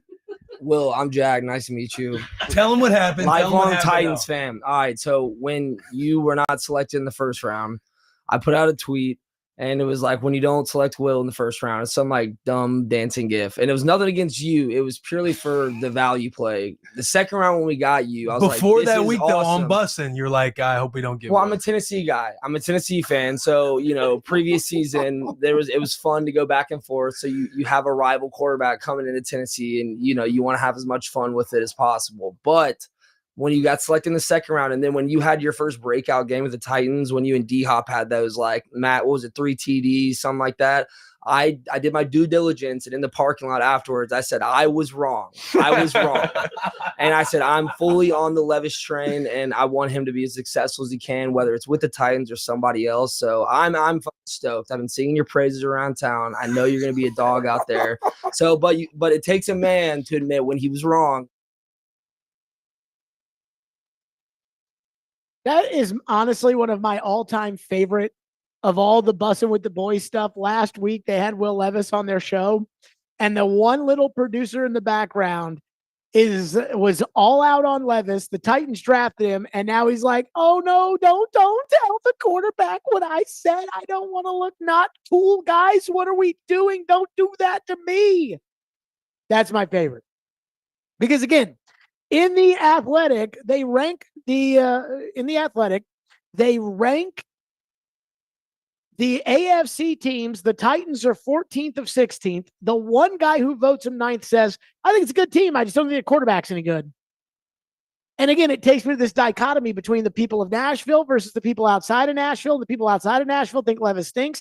And my favorite part about that dichotomy is how many of you hated Will Levis before your team drafted him. That's my favorite part. In fact, I've told this story before, but I'm going to tell it again.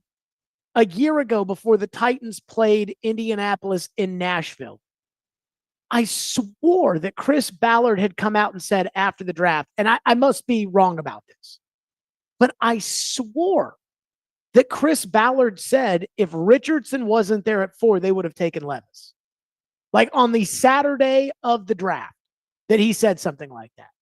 But I couldn't find the audio because I wanted to talk about that before the Titans are playing the Colts or whatever. And so I was looking for the audio on that. And as I was looking for the audio, I put in Levis and Ballard on Twitter because I figured the first thing that would come up is somebody saying something like, you know, Chris Ballard said, and it would pop up, and then I could use that and talk about it. So I'm looking for it, and I don't see it, but I did see a tweet from somebody who was a Titan fan from, you know, April or whatever that was like, ha, ha, ha, ha. Chris Ballard's so stupid, he's going to draft Will Levis. And again, that was April of 23, and I'm looking for this in December of 23, and that guy's picture on Twitter at that point in time was a picture of Will Levis in an Oilers uniform, meaning that guy loves Will Levis now, even though he made fun of the Colts when he thought they were going to draft him before. I laugh at it because my approach on Will Levis has never changed. When he was coming out, I said I liked him. And I said I could see the 11th pick on him, and I could see it. And I didn't love him. I wasn't going to trade to move up to go get him, but I would have taken him 11th. And boy, I just got hammered by you guys. Hey, named Booth Vanderbilt, Jared. Then last year, he went off, and I'm like, hey, I like what I see. I'm not obsessed with it. I'm not, you know, again, Carson Wentz had a great second year. Let's not get too worked up on it. And now I'm in the same spot. Like, let's see what Levis does Sunday. Again, the guys that are around Levis, as I talked to Mark Stoops about this, the guys that are around Levis, they just love him to death. And I think what Stoops said is what has rung the most true with me, which is with Levis, it's not about the fame or the money or starting. It's about winning for his teammates. And that's important to me. One texter into the text line says, and someone I listened to for every day for 4 years picked Kenny Pickett to win the MVP, and that didn't work out well for him. No. In FanDuel ads, I talked about the odds you had for Kenny Pickett with MVP. This is the day in which the predictions matter. This is the day with the predictions. And last year I made Joe Burrow MVP, and he was just as close as Kenny Pickett in not winning. But don't accuse me of picking Kenny Pickett to win MVP. I didn't do that. I picked Joe Burrow, and Joe Burrow was... One texter said that I said, I hope the Titans draft Will Levis because of how bad you guys will hate him. I don't think I said that. But I knew that you guys hated him. I would have drafted Levis. I would have drafted him 11th overall before the guard. I would have. And I'd be rolling with him, right? I'd be doing the same thing they're doing right now. Had I been on the clock with the 11th pick, it would have either been him or Gonzalez. Just like with the Titans this year, and maybe Latham works out, and I think there's a chance, and great. But if I was running the Titans, it would have been a Dunze or Bowers. That would have been the pick, or Fashanu, who was already playing left tackle. It would have been one of those guys, probably a Dunze or Bowers, probably Bowers. It would have been Bowers with the 7th pick.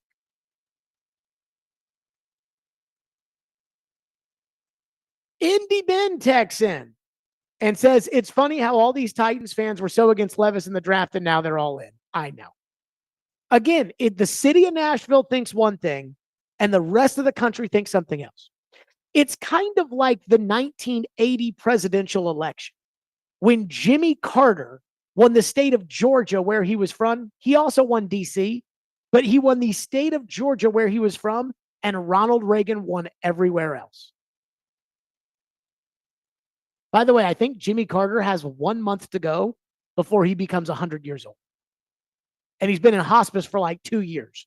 You know, normally when somebody goes into hospice, they're not around very long. And Jimmy Carter's been in hospice forever, and he just keeps on trucking. And so, Jimmy Carter, I salute you for that. Somebody says, is PFF being fair with this comparison? What? I can't, when you send a picture to the text line, I can't read that stuff. You guys got to understand, there's only so much I can do here. It's text line software I'm not a huge fan of, but it is what it is. Steven from Hendersonville says, I would take Levis over Williams, but that's not my belief in Levis. I think Williams is a bust. I think Levis is too, but I think Williams' attitude could sink a locker room. So I was a Levis fan. I would have drafted him 11th overall. I'm not a Williams fan. I would have still drafted him number 1. At some point, there has to be an ability for us to look at the talent of a Caleb Williams and say, hey, there is something more there than what most people have. And so even though I don't like Williams, I don't like the black fingernail paint. I don't like the other fingernail paint. I don't like the crying with the mom in the stands. I don't like the not taking the medical at the combine. And you know that I do not like the purse. I do not like that. Like, I still would have drafted him number 1 overall. That's the difference. 615-737-1025 is our phone number, 615-737-1025. TD will join us when he gets out of the Titans locker room, and he will join us for the TD Power Hour here on the program. 615-737-1025. Again, we are live at First Horizon Park, where the Sounds are taking on the Gwinnett Stripers, the AAA affiliate of the Atlanta Braves at 6:35. And also, we got a football game tonight, a real, true football game, not a college game. A real one. And it's a good one tonight. Stillman and Company, 102.5, 106.3 The Game.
1025-1063 The Game, streaming live on Twitter, Twitch, YouTube, and Facebook Live. We are live from the Busy Bee Plumbing, Heating, and Air Conditioning Game Nashville studios.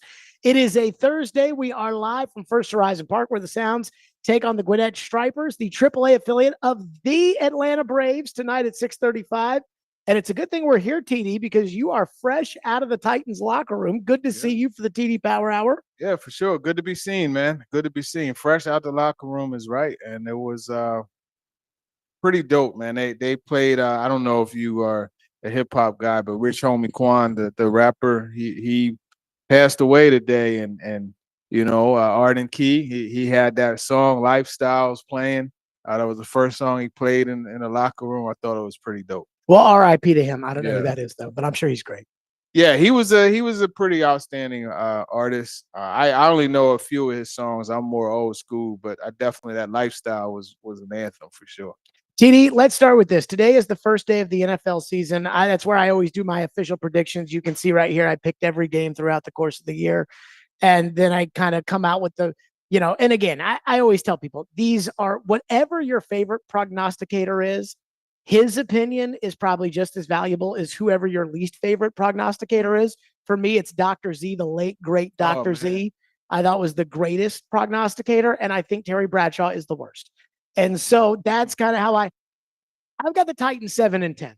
Now, 7-10, again, in today's NFL is one or two plays away from being 9-8 or being 10-7 or whatever. But I think it is a very tough schedule. You know, I think Sam Darnold's a very good quarterback. So it's a tough schedule for the Titans, but most people around the country think this team stinks. And I mean, the Mike Sando article had talked to 5 NFL executives that ranked them 14th in the AFC behind the Steelers, which was disappointing. And so, look, the Titans will have their opportunity Sunday to prove everybody right, prove everybody wrong. But what do you make of kind of the position of where people view the Titans right now? Yeah, I think to your point, and to use a Rand Carthon saying, the ball could bounce your way. Oh, my God. That will give you, you know, lead to a couple extra wins. It doesn't bounce your way. It leads to a couple extra losses. So you're right. That 7-10 could be 9-8 real easy. I think really when it comes to the nation itself and their interpretation of the Titans, it takes me back to 2019, right? Mm-hmm. And remember the NFC Championship game, the AFC Championship game, just the championship weekend. You had 3 quarterbacks and a running back. Mm-hmm. And we know this league likes quarterbacks more than running backs, right? And with that situation, what ended up happening is like the mindset of Titans football is old school smash mouth, your father's football, not my football that scores a lot of points. I think that's the reason why this Titans team, remember, they haven't scored 30 points in like 2 years. Yeah. You know, so you have that, and then it's just even the Bears. Like you look at the Bears, they're a legacy team, right? And big market, big market, yeah. And here it is, despite the fact that David Daggone Carr was the last rookie quarterback to win, a season opener. Caleb Williams and the Bears are favored by almost a touchdown, 4.5. Mm-hmm. So it just goes to show you that the look, and even look, man, like Adam Schefter, that's my guy. Like he is an awesome teammate. But come on, Schefty. You know darn well, Denard Wilson cut his teeth under Greg Williams, Todd Bowles. You're probably not going to find 2 more aggressive defensive coordinators that blitz. And guess what? When he was with the Eagles, right? That team blitzed. You know the Ravens get after the quarterback. So to say that the Bears may feel they have a break and not facing Brian Flores and by the way, it sounded like a lot of towel wiping for Brian Flores and that Adam Schefter. We played it earlier today. And it was, again, to sum it up, it was basically Adam Schefter being like, my sense is that organization in Chicago is very happy with the fact that they're not facing Brian Flores. Denard Wilson's a good coordinator and it's a good defense, but he's not exotic like Brian Flores. And it's like, Brian Flores is that like, I mean, I think he's a solid coordinator, but like to say that he's attacks. But Denard Wilson attacks too. We did it on Whiteboard Wednesday. It drew a double blitz, attacking the B gap, right, or the C gap rather. Excuse me. And this is something that I saw them do. Right, has Simmons take an outside rush, Sweat spikes the A gap, the B gap rather, and that opens up that C gap. You got Jones blitzing first. It's going to be open. He's going to have a head-on collision with the running back. McCrary coming right after it. You're showing, and everything that you want to do to a rookie quarterback is in this play. You're showing too deep, right? And at the snap, you're rotating down. You're getting a guy like Quandre Diggs right there into the robber situation. You're baiting him. Hey, look, this is where you have to go on the blitz when the corner's coming. You got the safety coming in to pick. We literally saw that against the 49ers. So to say his blitz isn't exotic and his package isn't exotic is, that's the wrong thing to say. I think the reason why the people don't think the Titans are very good is because they don't think Levis is very good. Yeah. And I mean, again, I keep saying this. Like the Titans didn't even think Levis was that good because if they did, they would have drafted him in the first round. No, I'll say this. If you look at the board, right, after they didn't draft him, you had one team. The Bucs were probably the main team where you got to be, okay, I don't know. Washington, New Orleans. No, Washington, Sam Howell. And New Orleans had Carr. Sure, Atlanta was before. Before that, yeah. So I think it's just they looked at the board and they said there's a good chance. And remember, they tried to bump back into the first to get him. So I don't think it was a matter of not thinking that he was good. I think they definitely felt he was good. That's why they traded up to get him in the top of the second round. Here's my theory on how this all went down. And you would probably have more insight to this than most people would. I think what happened was last year, I think there was kind of I don't know if uncertain's the right word, but I think that they had a dynamic between the GM and the coach where not everything was completely defined and everybody was trying to make sure everybody was happy with one another, as opposed to just like that's my guy and this is that. It was like well, TD, what do you think? Do you think this is so they had the board in front of them and they probably had Skoronski ranked 8th and they're picking at 11 and they probably have Levis ranked like 14th or 16th or something. And they probably talked through all the scenarios and they had said, hey, if Skoronski, he's so good, he's 8th on our board, he's 5th on our board, if he's there, we'll take him. So they took him. And then the next day, as the draft goes on in the first round, and the owner sits there in the room on the first night, and she's got the board right in front of her. She's like, well, we got him ranked as the 14th best player in this draft. We don't have a quarterback beyond Ryan Tannehill after this year. So we can get him in the second round. Let's go get him. And it's like, well, we had already talked about him. We had said we liked him. Let's go and get him. And then that's probably why they took him and why they pushed up to go get him in the second round. But it's still like they still took a guard before him. Well, a couple things here. They had as you mentioned, Skoronski ranked very high. They didn't think he was going to be there, right? So they took him. They were going to trade back into the first to get like that Dalton Kincaid pick at 26, I believe it was, with Buffalo. That was a pick that, they were, from what I understand, really angling to get, right? And that would probably have been where Levis was taken. Well, wasn't it they had a deal in place with Philadelphia, but then the pass rusher from Georgia was available and Philly was like, no, we have to take this guy? Yeah, Carter. Yeah, and he was the top player in No, Nolan Smith. Oh, Nolan Smith. Okay, excuse me. And then I believe, Kansas City had the last pick, and like you're not going to go to the owner and say, hey, you're not going to get to walk out on the night of the draft with all your fans there to celebrate your Super Bowl with so we can get an extra third in next year's draft. It was a matter. They felt that he was going to fall, and they felt that they could, in that range that they were going to move up to, they felt that they could get him. It was just, I don't want to say luck, but the ball bounced their way by him falling, and then they went up to 33. The second pick in the because remember the Dolphins didn't have a first round pick. I think it was.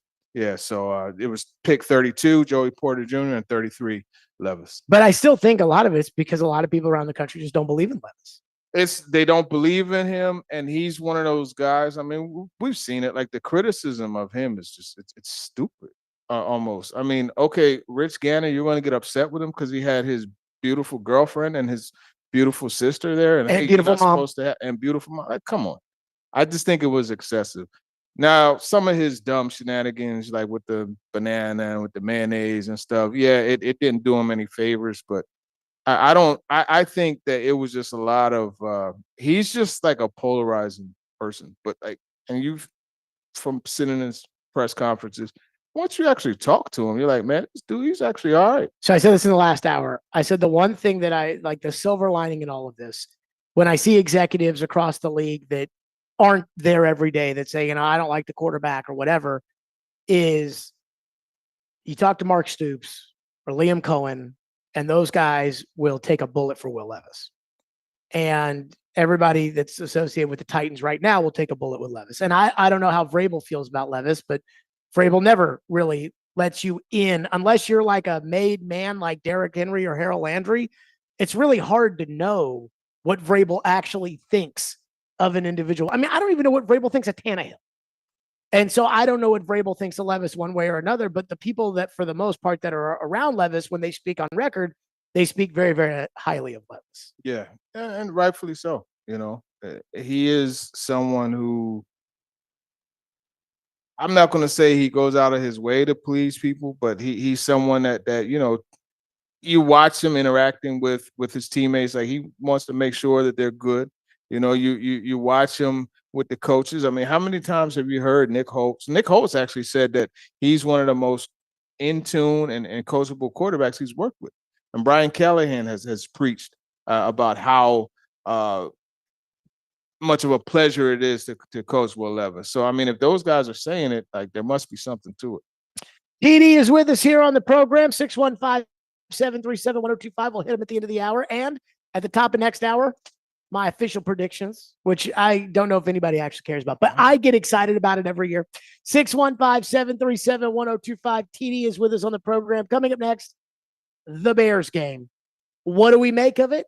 What do we think of the Bears? We'll do that coming up next here on the program with TD. Let's give something away now. Be caller 5 at 615-737-1025, and you'll win a pair of tickets to see Co Wetzel at Ascend Amphitheater on Friday, September 27th. Good luck. That's one day after my birthday. If you're thinking about getting me a present, good luck on the Co Wetzel concert at Ascend Amphitheater. Stillman and Company, live from First Horizon Park, 102.5, 106.3 The Game.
Have you studied them, and maybe what do you see when you watch tape of the defense? No, very impressed. They look really good on all levels.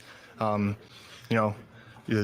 line's ready for a big front up front with what they got going on there. Good rushers on the outside, good, strong, penetrating rushers inside.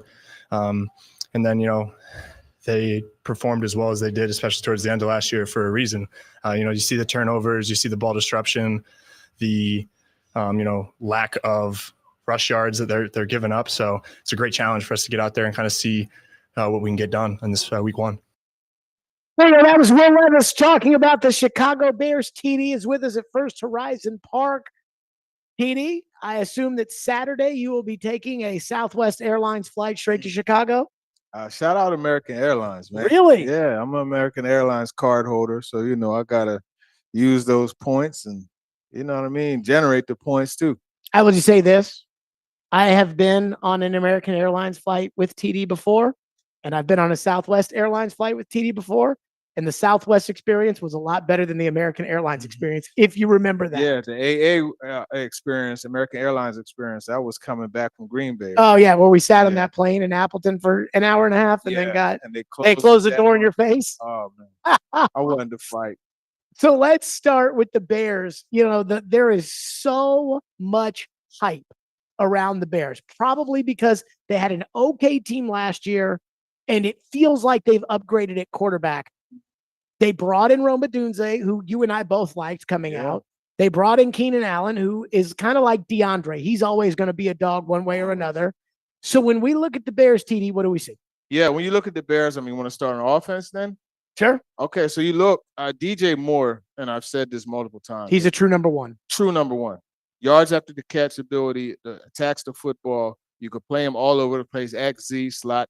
Put him in the backfield if you want. Everything you want to do with a player, you could do with DJ Moore. So he kind of leads the show. And he's someone, if you remember, he caught the screen and ran forever in the preseason opener last year. So you got him, the versatility that he brings. You got Keenan Allen, just the way he's able to tempo those routes and just get open, and just that feel that he has for the passing game is tremendous. And the Dunze is an outstanding young receiver that seems to have a unique bond already with Caleb Williams, right? So you have that up front. The line, I think, is an area. Nate Davis continues to be a disappointment, right? And that's an area where you could attack. Obviously, you have Rashawn Slater and my man from Tennessee. Darnell Wright. Darnell Wright. You have those guys on the bookend, but I think the interior part of it, you can win there. So that's where you look at Sweat, you look at Simmons, you have those guys really attack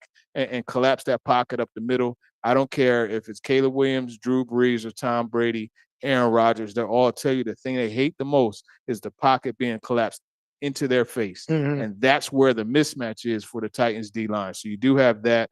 DeAndre Swift is a playmaker, right? He's a guy, he can run routes out of the backfield. He's a tough running back. He's explosive. So you have that. And you have Cole Kmet, who I think could be a matchup issue.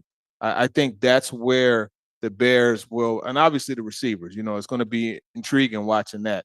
But I think Kmet is where the matchup issue could occur, because he's one of those guys that he's just a little bit of a mismatch for your safeties, right? Especially like Quandre Diggs, really good player, but you put him against Kmet in man situations, and you could back shoulder that, and even Amani Hooker, so that's something to watch. But that might be an Ernest Jones thing. Yeah, well, we'll see. Which he's not great in coverage. He's more of a tackler, but and that's the issue, right? And we'll see what happens there. But I think, and that's why I asked Denard Wilson, I asked Chris Harris, even talking to Tracy Rocker, they all talked about how Caleb Williams, his dynamic playmaking ability, right? Escape the pocket, throw off platform, big play type of guy. It changes your defense, right? Like you, as in the secondary, you got to plaster, like literally attach yourself to receivers for the whole play. Because if you don't, like, it'll look like this dude's about to get sacked. He baseball pivots out of the pocket. He's running this way. And your receiver that's running a post all of a sudden turns this way, and he's pointing and he throws the ball. Because remember, he has that Mahomes-like ability to throw the ball from stupid angles a long way. And so that changes and things. Snead and those guys cannot cover for 15 seconds. Nobody in Listen, the NFL can cover. You for could 15 put Dale Carter, Rod Woodson, and Deion Sanders out there. And Champ Bailey. Him too. You know what I mean? Chris McAllister, one of my favorite corners from the Ravens. But yeah, I mean, you could put those guys out there and it won't. So that's why it's important to get to the quarterback. Defensively, obviously, Kevin Byard, right? So the chess game is going to be interesting, right? Seeing he and Will Levis, go at it as far as the calls back and forth. I think you also have to look at Jaquan Brisker. He's a guy, he's what I call a wig splitter. Like he'll come up and he'll rock you, so you do have that. They're very interchangeable, and that's something that Eberflus, he was really looking for. So you have that. The corners, I think, Jalen Johnson Do they play that Indianapolis Tampa 2 style defense? They do. Where Levis will be able to get underneath with the ball. He could get shots underneath. I think, mesh routes, the Tyler Boyd and Chig running crossing routes. I think that's going to be a big thing. But here's the thing. You mentioned that Tampa too. And I'm going to tell you what makes it work. Tremaine Edmonds. Yeah. And, we're talking about dude at 6'4", and he could run, right? So now you got him carrying that deep route down the middle of the field. But then also, you got your safeties over top. It's tough. Most of your linebackers are like 6 feet to 6'2". Like, they're not as long as he is. So it's tough to drop that ball over that linebacker before that safety to get there on those posts, those seam routes and stuff like that. So that's going to be an issue. But the way you do that, because these guys are hungry. This is a team just like the Titans. Hey, you're not going to run the football on us. So guess what you do? You run the football a couple of times, get them a little thirsty, right? It's like you show a steak to a dog a steak. You know what I mean? Come here. Sure. You know what I mean? And they come down, and now you're getting him taking that false step, and then you could drop it over him. So those are the things that you have to do. The linebackers, TJ Edwards is a very high tackle guy. Last 2 years, I want to say he's had 100 tackles. Right, Kyle Gordon is an interesting match, though, the nickel corner. I think the Titans can exploit that with Tyler Boyd, right?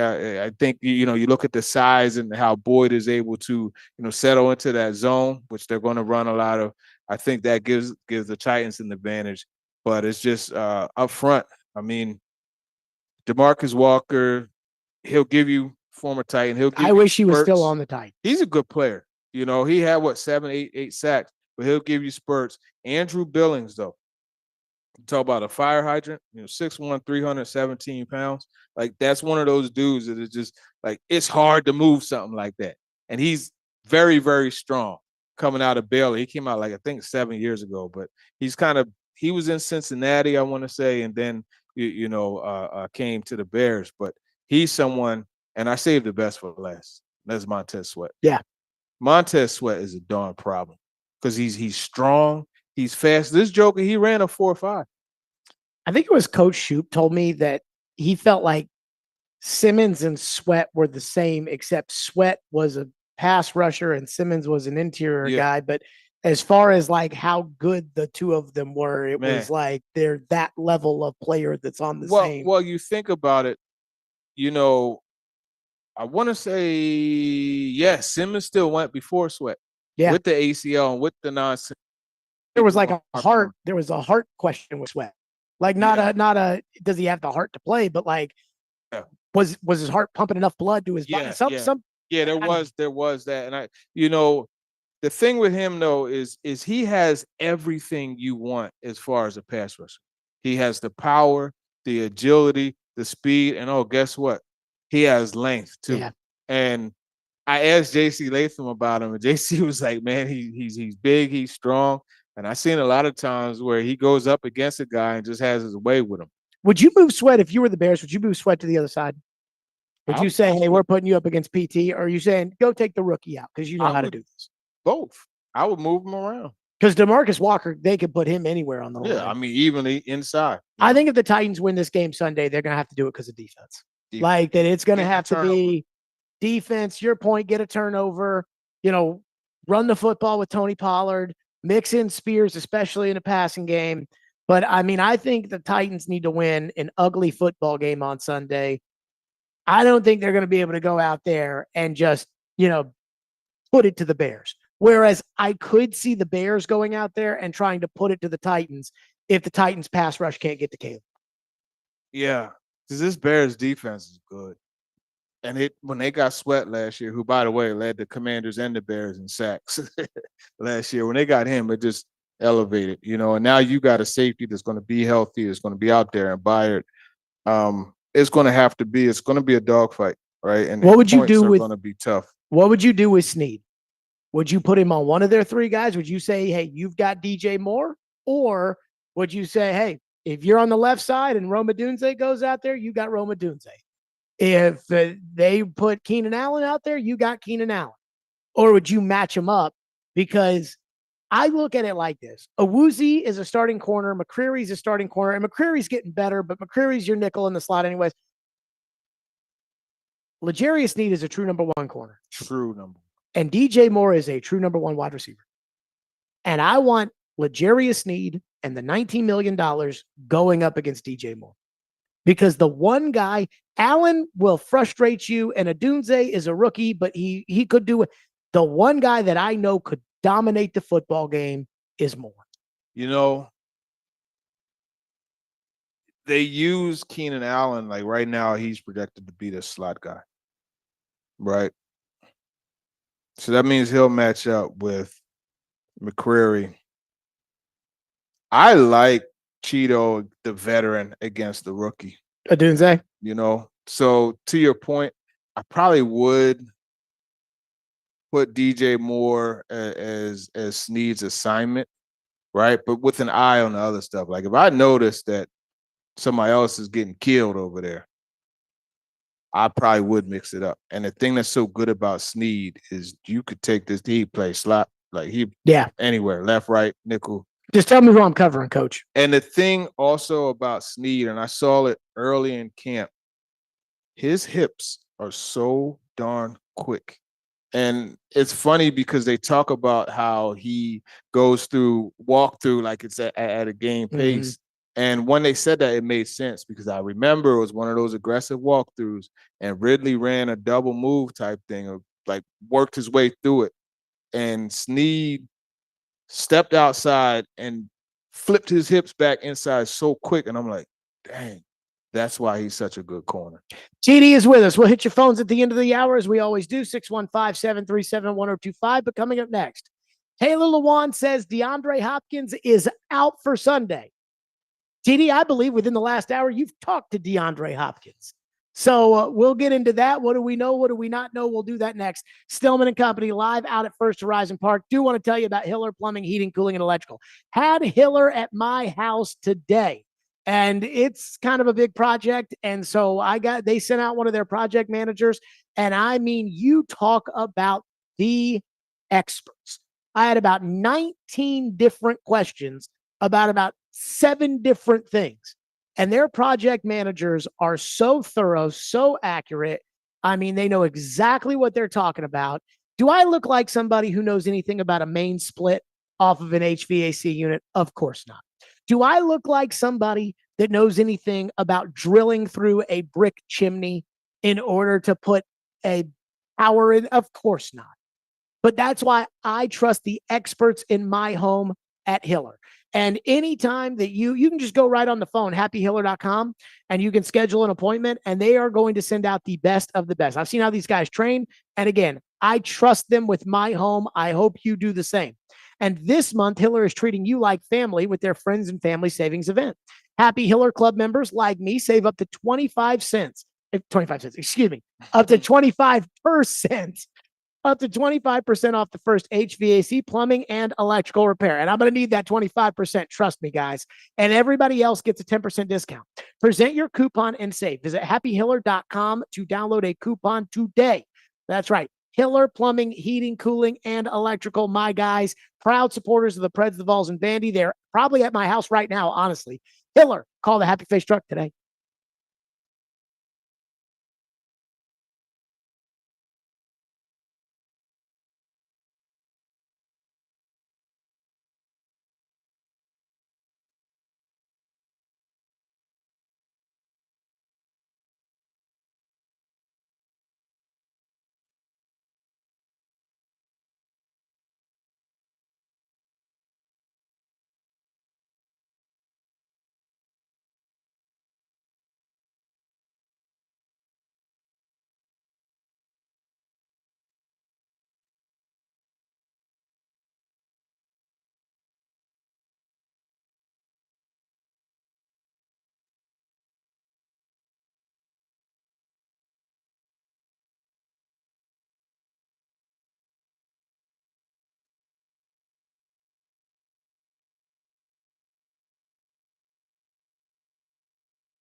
That's an easy bet in my mind. There's no guarantees. We can't guarantee bets here.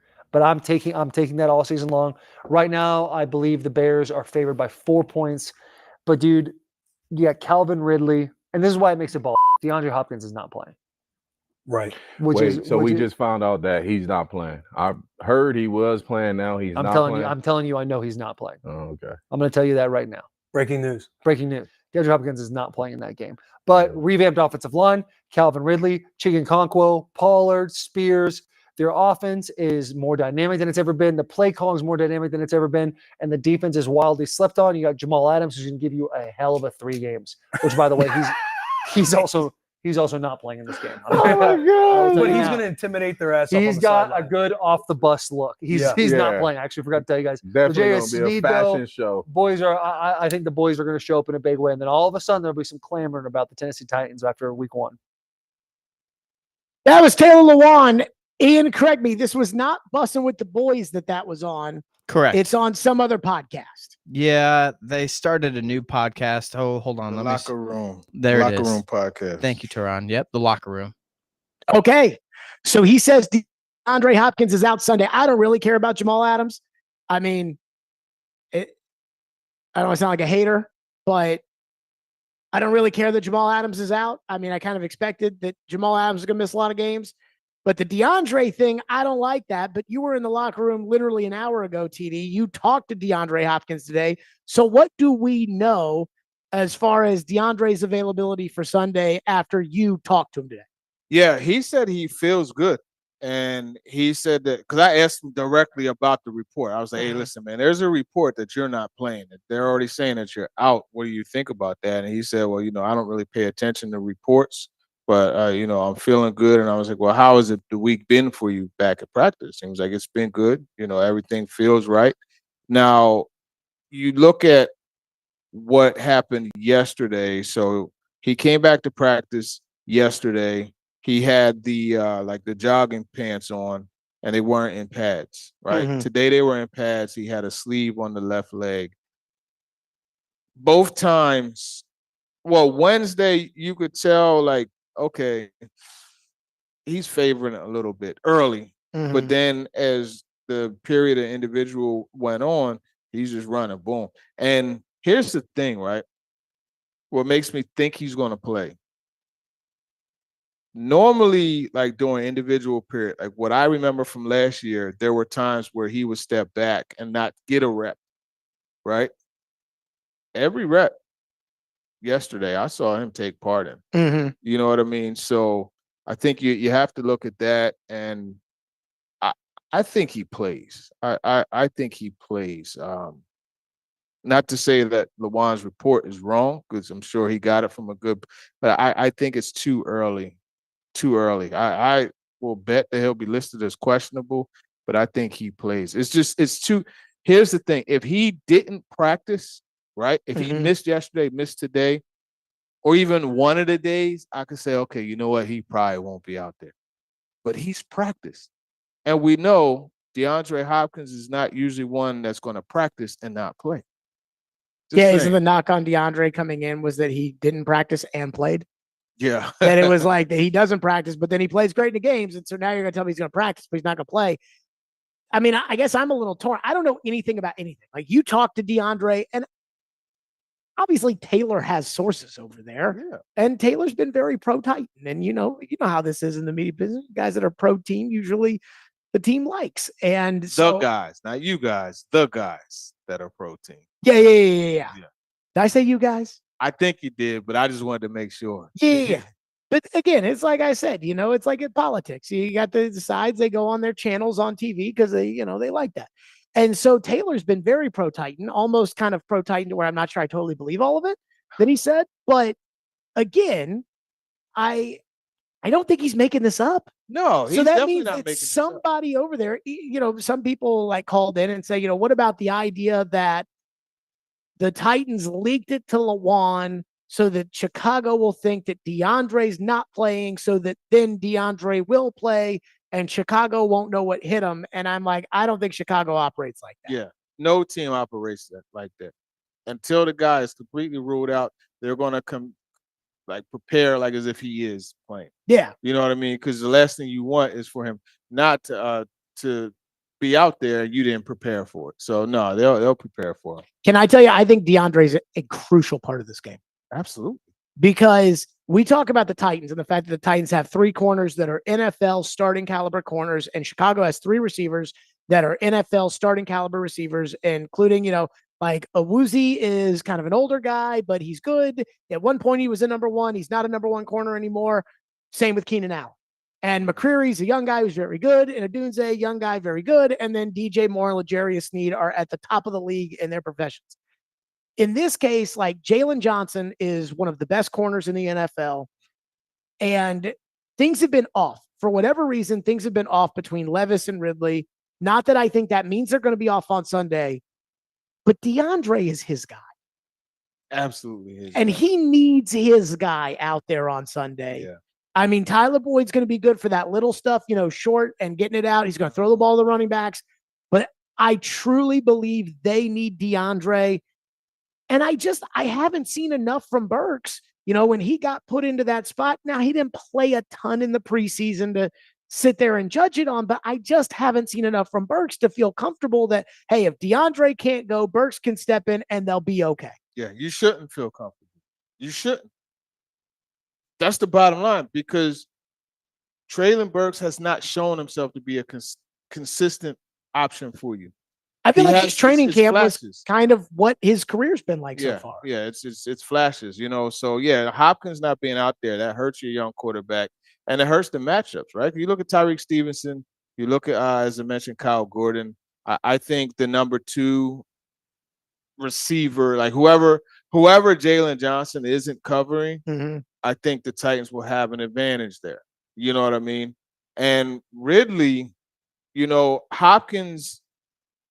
A lot of the stuff that you could do with Hopkins to open up things for Ridley, it works hand in hand. So you do need both of those guys out there. It's really important. And it's just, as you mentioned, having that steady hand, right? You look, Levis, he said it yesterday. He was like, I don't have any worry that the timing or everything won't be right because I have banked reps with him. Mm-hmm. So that lets you know right there, that's the safety net for him. Now, I believe that Chicago, because they run that Indianapolis Tampa 2 defense, probably just puts Jalen Johnson on one side of the field and then says, hey, you've got so-and-so. Yeah. But if they were to match up, if I was Chicago, I would put Jalen Johnson on DeAndre Hopkins, and I would make Levis prove that he and Ridley are in sync before I would put Jalen Johnson on Ridley. Mm-hmm. And here's the thing, even with the Tampa 2 type of look, I mean, there are times where that turns into man just because of, they only got 11 guys and how things work, So, well, if you want to blitz, then it's going to be man because, again, there's only 11 guys on the field at one time. One thing I do think the Titans will do, I think you're going to see the running back split out. And the reason I'm going to say this is because I think they're going to try to throw the ball on Kevin Byard.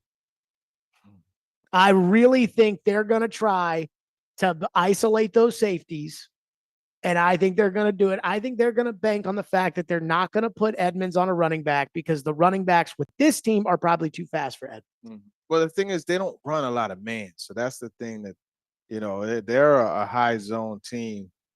But then I get the option of dropping the ball off to Tony Pollard and giving him space to run, and I wouldn't want to do that if I was Chicago. So I make Kevin Byard come up, so that they can't just give it to Pollard and then all of a sudden it's a foot race between Pollard and Byard. Yeah, and Spears too, man. Tajay, in my opinion, is the better pass catcher. Oh, yeah. For sure. So you could actually, it wouldn't hurt to have both of those guys in the game. You know what I mean? Have them both in the game, Spears and Pollard. Your pony package. And I think that's an area where, you could really pick at that zone. But that zone, it works so much into Tyler Boyd and Levis's favor.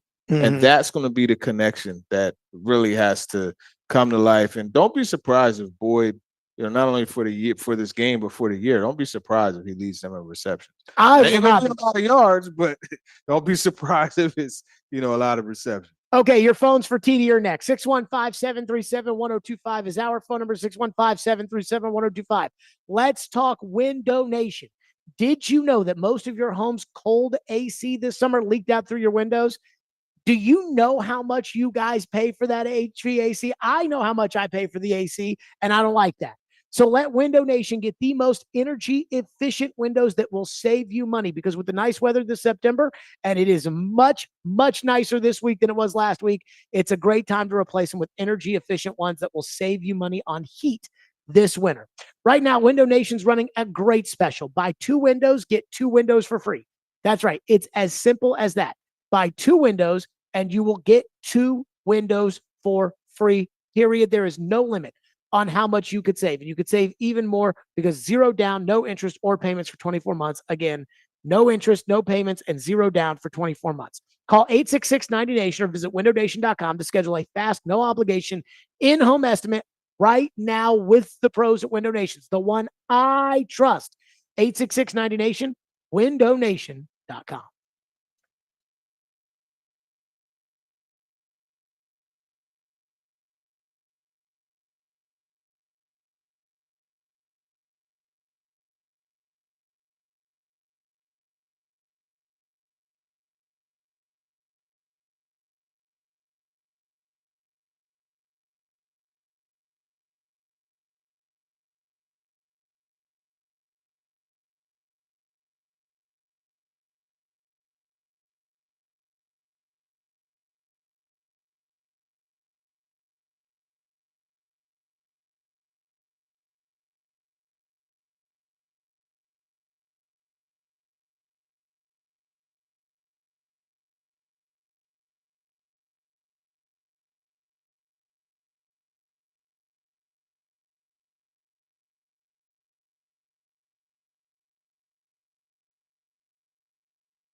Company live at First Horizon Park, where the Gwinnett Stripers are in town.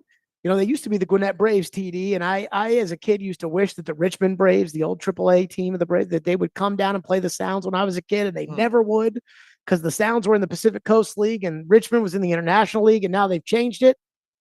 But now the entire Braves team's hurt, so all these guys that are at AAA here, they're not really, you know, they're still in the playoffs, though. still somehow, some way. All right, to your phones as promised, 615-737-1025. And our phone line is driven by WilsonCountyHunter.com. One texter says, TD, who is the starting tight end on this team? Is it Wiley or Chig? And does the starting tight end make an impact in this game? Really, it could be either of them, I think. But I feel Chig will be the starter, but they're listed as co-starters. So as far as the impact, I can't trust either of them at this point, to say, hey, they'll be an impact player. If they do have an impact, it'll be a pleasant surprise for Titans fans, but I can't say pick them as impact players. One texter says, TD, should we be more concerned if Levis or Snead struggles on Sunday, or should we take week 1 with a grain of salt either way?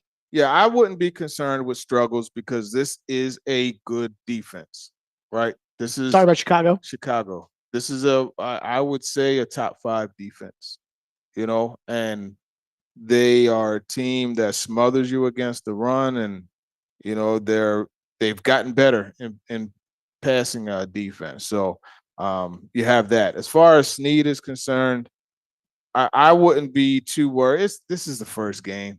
It's the first game, and I think Snead is going to be fine. But it's also like, what do you call struggling? Like giving up 2 touchdowns? Mm-hmm. It's like, yeah, I want to see how his confidence bounces back against the Jets. But I don't see him giving up 2. Like, I don't see – it's just he has a swagger and an aura to him and an ability to him. I'll be very surprised if he struggles. You know what gets me on this Snead front is, Malcolm Butler – Snead was probably a better player at this point than Butler was when he came to the Titans. But Butler was kind of that dude, right? He was a former All-Pro. He had made the play to win the Super Bowl in New England. He, just like Snead, he was on a championship team. And I don't know what got into Malcolm Butler for like the first 8 games that he was with the Titans. He said it. He was so worried about playing up to that contract. That he was trying to do too much and had his eyes in the backfield, was getting cooked. And I also think there was an element, he would have never said it, but I think there was an element of trying to prove Belichick wrong. Because Belichick embarrassed him by benching him in the Super Bowl. But I do worry about that a little bit with Snead. Yeah, I think Snead's going to be fine, and he's a killer. He's a killer. I wouldn't have. How are the knees, TD? I mean, he's practiced all week. Not on the injury report. Not on the injury report. One text says, TD, I know Levis does silly stuff with the mayo and the coffee, but others in the league have done worse things and dumber things without the haters. So why does Will Levis get circled? Yeah, I don't know. I'm one to say that Will Levis is actually, a quarterback, a person that I'm fond of. Like, I think he's done a good job of changing that narrative. So I couldn't tell you why. I mean, I don't know. One text says, TD, what do you think the Bears are worried about when it comes to the Titans this week? Jeffrey Simmons, Tavondre Sweat. I think they're worried about that. I think they have an eye on the secondary, an eye on the receivers. But I think if you say what they worried about, it's those guys. I think they should be worried about Tony Pollard. I think the Titans, and again, maybe I'm projecting my own feelings onto the Titans. I think the Titans are going to turn around and hand that ball to Tony Pollard. They're going to run the ball 17 or 18 times, and they're going to give it to Spears about 8 or 9 times running the football. And I think the Titans want to go in there, and I think they want to take the crowd out of it. I think they want to make this an ugly, grindy game. I think they want to put pressure on Caleb Williams. I think they want to rest their defense. And I think the way they do that is by running the football. And I think they want to get behind big J.C. Latham and run it.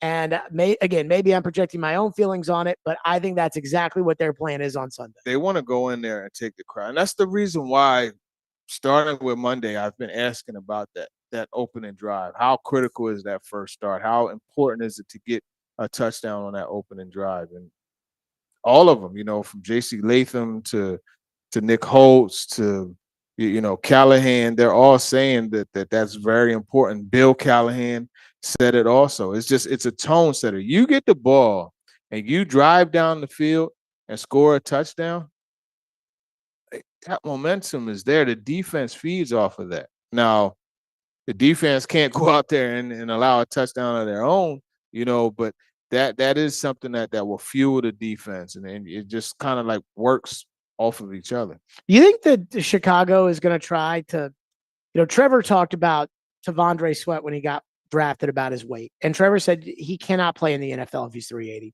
If he's 330, 340, he can be elite. If he's 350, 360, he'll get tired, but he can still play.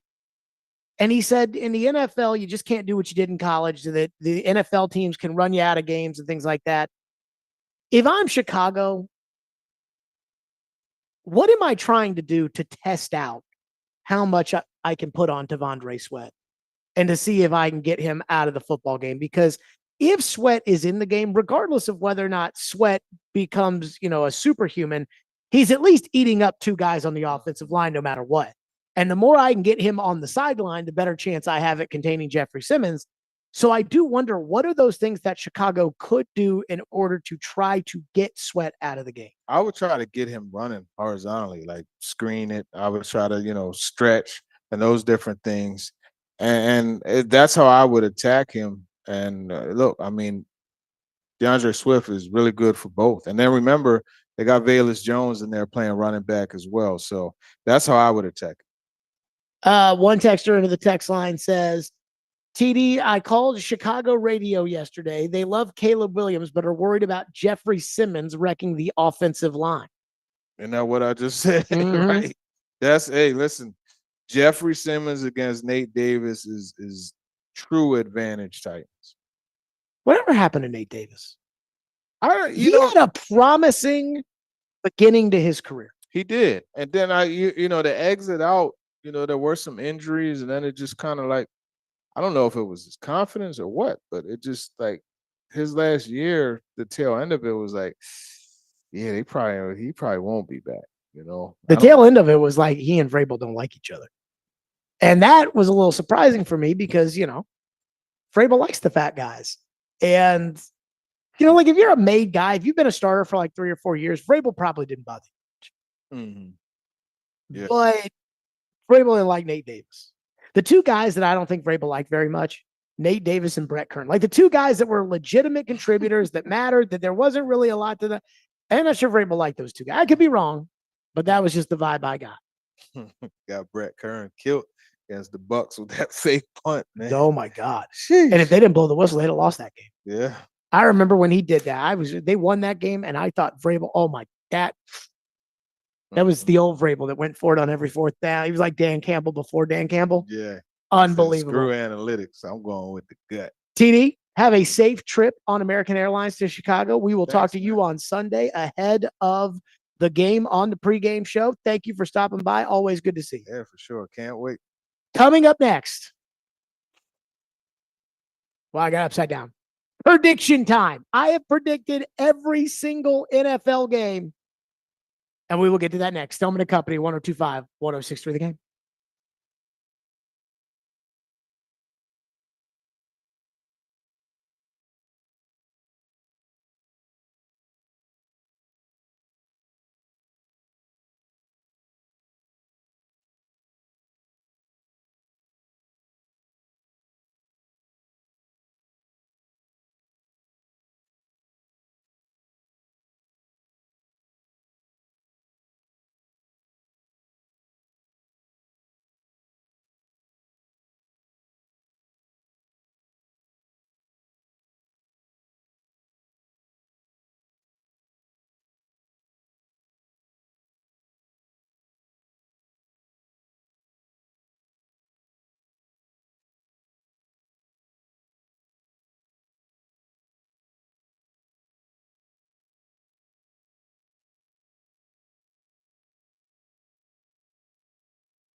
Stillman and Company, 102.5, 106.3, The Game, streaming live on Twitter, Twitch, YouTube, and Facebook Live. We are live from the Busy Bee Plumbing, Heating, and Air Conditioning Game Nashville studios, as we are live from First Horizon Park, where the Sounds get set to take on the Gwinnett Stripers, the AAA affiliate of the Atlanta Braves.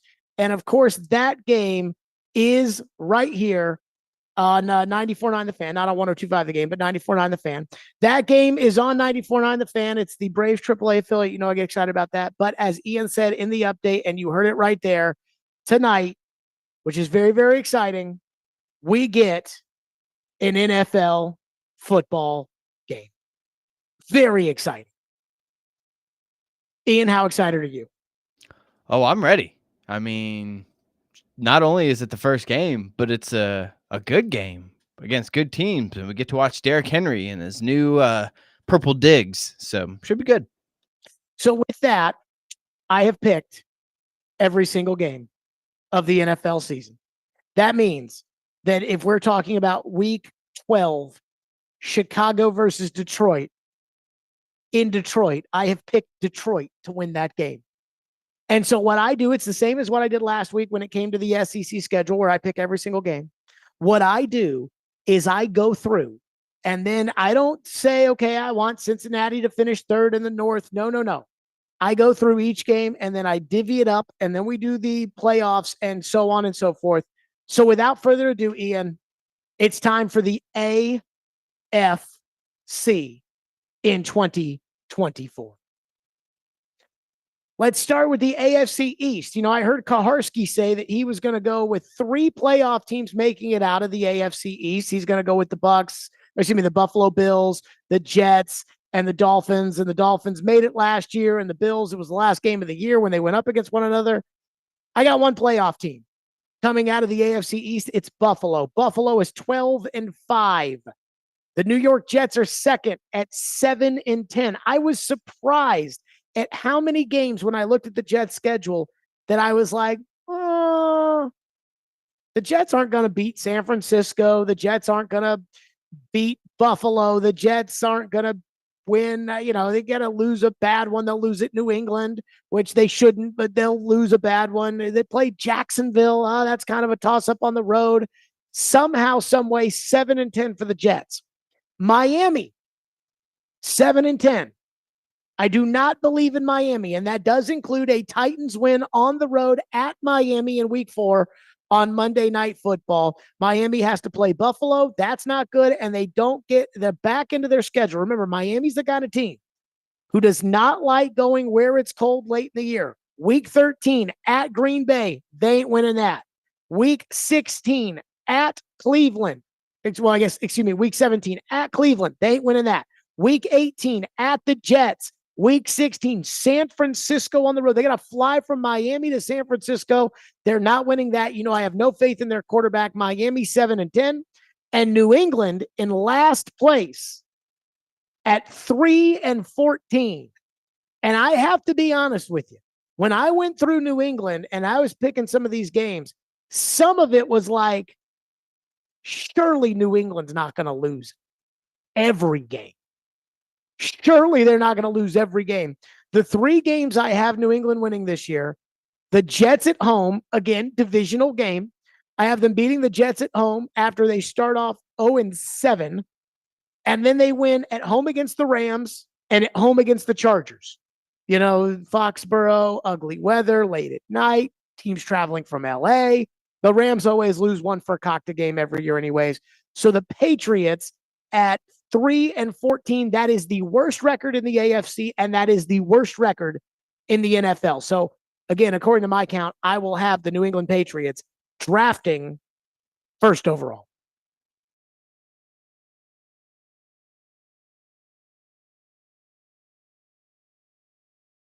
That is a very tough division, and there's going to be some losses there, but there's a lot of games, including tonight's, where I feel like the Ravens are going to find a way to pull it out. Cincinnati is number 2 at 11-6 in that division. And that's going to be a hard-earned 11-6. Cincinnati has a very difficult schedule. I expect Joe Burrow to remain healthy this year. I expect the Bengals. They got 2 receivers that are very unhappy with their contract situations. I really don't know what's going to be the end result of this current fiasco with Jamar Chase. I mean, I don't know if the Bengals have the cash to be able to pay Jamar Chase while paying T. Higgins at the same time. But I guess he practiced yesterday, and so he's not going to be suspended, and he's not going to miss games. And so I guess they'll get Burrow, Chase, and Higgins one more go at it.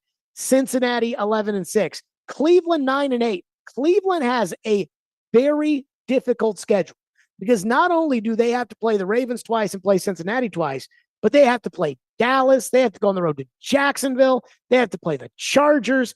They have to play Miami. I mean, they have to play some good teams. So it's a tough schedule for Cleveland. I do think they'll beat Dallas this week. Cleveland at 9-8. And guys, I don't know about you, but I just don't think the Steelers are going to be very good. And there's a lot of games where when it came to the Steelers, I was like, ugh, I don't know how I feel. Steelers and Cowboys, I don't know how I feel about that for Pittsburgh. I don't know how I feel about it for the Steelers against Philadelphia on the road. I don't know how I feel about the Steelers with Kansas City. I have 5 wins for the Steelers this year, and that includes a game at Baltimore that I think they will win towards the end of the year just because every year, no matter how bad the Ravens are or how bad the Steelers are, every year the Ravens and the Steelers split. But I have the Steelers at 5-12. And not only do I have the Steelers at 5-12, but I think that's the end for Mike Tomlin. I know the Steelers are not like any other organization in the NFL. The Steelers do not believe in firing coaches. It is part of their identity. Kind of the reason why I think Green Bay jumped the gun and gave Jordan Love the contract, because it's their identity that we just move on to the next guy. We had Brett, we moved on to Aaron. We had Aaron, we moved on to Jordan. That's their identity. I think with the Steelers, their identity is we don't fire coaches. But I think after 5-12 with Tomlin, he's been there forever. I think that it's time to move on, blow it up, start over, get a new quarterback, all of that stuff. 5-12 for the Steelers. The AFC West, Kansas City 14-3. It's hard to pick against Kansas City. Yes, L'Jarius Sneed's not there, but Chris Jones is. It's hard to not pick. It's hard to not pick Kansas City when they play teams like New Orleans and Carolina and Atlanta in the NFC South this year. It's also hard not to pick Kansas City because they'll have the better quarterback in every single game that they play this year. I have Kansas City losing tonight.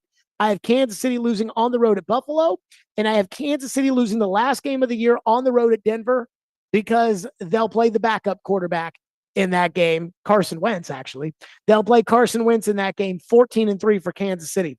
The Chargers rebound from a 4th place finish last year under Jim Harbaugh, 9-8 this year for Harbaugh and Justin Herbert, but certainly 9-8 is nothing to write home about. Denver, 7-10. Bo Nix at quarterback. I think they'll win some games simply because of their coach, where Sean will scheme everybody up, and there'll be a couple that they pull out of their tushy. One game that is kind of interesting, Denver goes on the road to New Orleans. Sean Payton's return there. Bo Nix at quarterback, we shall see. And Vegas 6-11. And I don't like this with Vegas at 6-11. A lot of people don't like Vegas. In fact, in The Athletic, when they talked to the 5 NFL executives and they ranked the AFC teams, the Titans were only ahead of Vegas and the Patriots. Gardner Minshew's going to win some games because he's the quarterback there. But again, I don't look at it like, oh, I think Vegas wins 8 games. No, I know that. 6-11 for Vegas. The AFC South, the Houston Texans. I am buying the hype. Last year, I told you, do not buy the hype when it comes to Jacksonville. No matter what they tell you, do not buy the hype. Houston, I am buying the hype, and I am buying the hype on the quarterback as well. Houston 12-5. Jacksonville in second place at 8-9. I do not think this is going to be a very good division this year. And I have Doug Peterson getting the boot after an 8-9 season. Indianapolis finishes 8-9 this year as well. And Tennessee, hate to say it, back in the basement at 7-10. I know. People are going to be upset. Here you go. Here are the games. Here are the 7 games I have the Titans winning this year. I have the Titans winning at Miami. I have the Titans beating Indianapolis at home, beating New England at home, at Washington, Jacksonville at home, at Indy, and the last game of the year against Houston.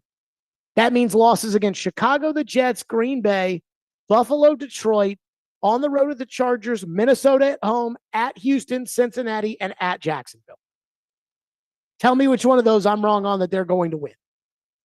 The Titans at 7-10. So the AFC seeding, number 1 is Kansas City at 14-3. Number 2, Baltimore at 13-4. Number 3, Buffalo at 12-5. No, excuse me, Houston, number 3 at 12-5. Buffalo, number 4 at 12-5. Cincinnati is your first wild card at 11-6. The Chargers are your second wild card at 9-8. And Cleveland makes the playoffs at 9-8 as the 7th seed as well. So now on to the NFC. And we'll do that next. 615-737-1025. We'll also get the playoffs in there as well. And the award winners and everything else. It is the official Stillman and Company season prediction right here, 102.5, 106.3 The Game.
Stillman and Company on the official day, the start of the season, which is, again, we get a Derrick Henry game, which is very, very nice. But Stillman and Company here on the program. We've already done the AFC predictions. The AFC predictions of note. The Chiefs are the number 1 seed. The Ravens are the number 2 seed. Houston 3, Buffalo 4, and the Titans finishing 7 and 10 and in last place in the AFC South. Okay, over to the NFC for our NFC predictions. Let's start with the NFC East. We always start with the East. So the East, Philadelphia, 10 and 7. I do not think this is going to be a great division this year. And in fact, I heard Vingan say this today. No team has repeated as NFC East champion since 2004. And the Cowboys will not repeat this year with Philadelphia first at 10 and 7. That's enough to save Nick Sirianni's job. Dallas at 6 and 11. Again, I don't think this is going to be a very good division. Dallas did absolutely nothing to improve this year. Jerry, again, we talk about all in. Jerry did nothing this offseason. Didn't go after Derrick Henry to play running back. Didn't fix the offensive line. Didn't address the coaching staff. Didn't get Dak a new contract. Didn't sign Micah to a new contract. Didn't do anything. 6 and 11 for the Cowboys. Goodbye, Mike McCarthy. Washington is in third place at 4 and 13. Could be worse. They finished in fourth place last year. They don't. It's the Giants under Brian Daboll and Joe Shane. I watched Hard Knocks, the offseason edition. Not impressed at all with the New York Giants. 4 and 13. Very difficult schedule for them. And that is the end of the road for Brian Daboll. So again, the NFC East, Philly 10 and 7, Dallas 6 and 11, Washington 4 and 13, and the Giants 4 and 13. The NFC North, which might be the best division in the NFL, which is unfortunate because it's the division that the Titans play. Detroit, number 1 at 12 and 5, and Detroit is the number 1 seed in the NFC playoffs. Minnesota at 11 and 6 makes the playoffs. Sam Darnold surprises this year. You know, Sam Darnold was 4 and 2 as a starter at the end of the 2022 season, quarterbacking Carolina after Matt Rule got fired because he had a true number 1 receiver in DJ Moore. He's got a true number 1 receiver in Justin Jefferson in Minnesota and a good coach in Kevin O'Connell. He was named a captain this week. Sam Darnold in Minnesota, 11 and 6. Green Bay, 10 and 7. 10 and 7 should make the playoffs. Does it make the playoffs? We shall see. And Chicago finishes in fourth place at 9 and 8. Again, 9 and 8 gets you into the playoffs in the AFC if you're the Chargers or Cleveland, but it does not here, and that is the end of the road for Matt Eberflus. He gets fired for not making the playoffs, even though 9 and 8 in the best division in football is not bad. The NFC West, San Francisco, 11 and 6. They win that division barely ahead of the Rams, who are 10 and 7. This one surprised me. Arizona, 8 and 9 on the season. You know me, I am not a Kyler Murray fan. And yet, too many games I went through where I looked at Arizona's schedule and I said, well, they're going to beat Washington. They're going to beat the Chargers. They're going to beat Chicago. They're going to beat the Jets. They're going to win on the road at Seattle. They're going to beat New England. A lot of wins. A lot of wins for Arizona, who once again finishes 8 and 9. Seattle 7 and 10. Again, I'm not a huge believer in Mike McDaniel. I don't like Mike McDonald. Mike McDaniel's in Miami. I do like him. Mike McDaniel, I did not want him to be the Titans coach.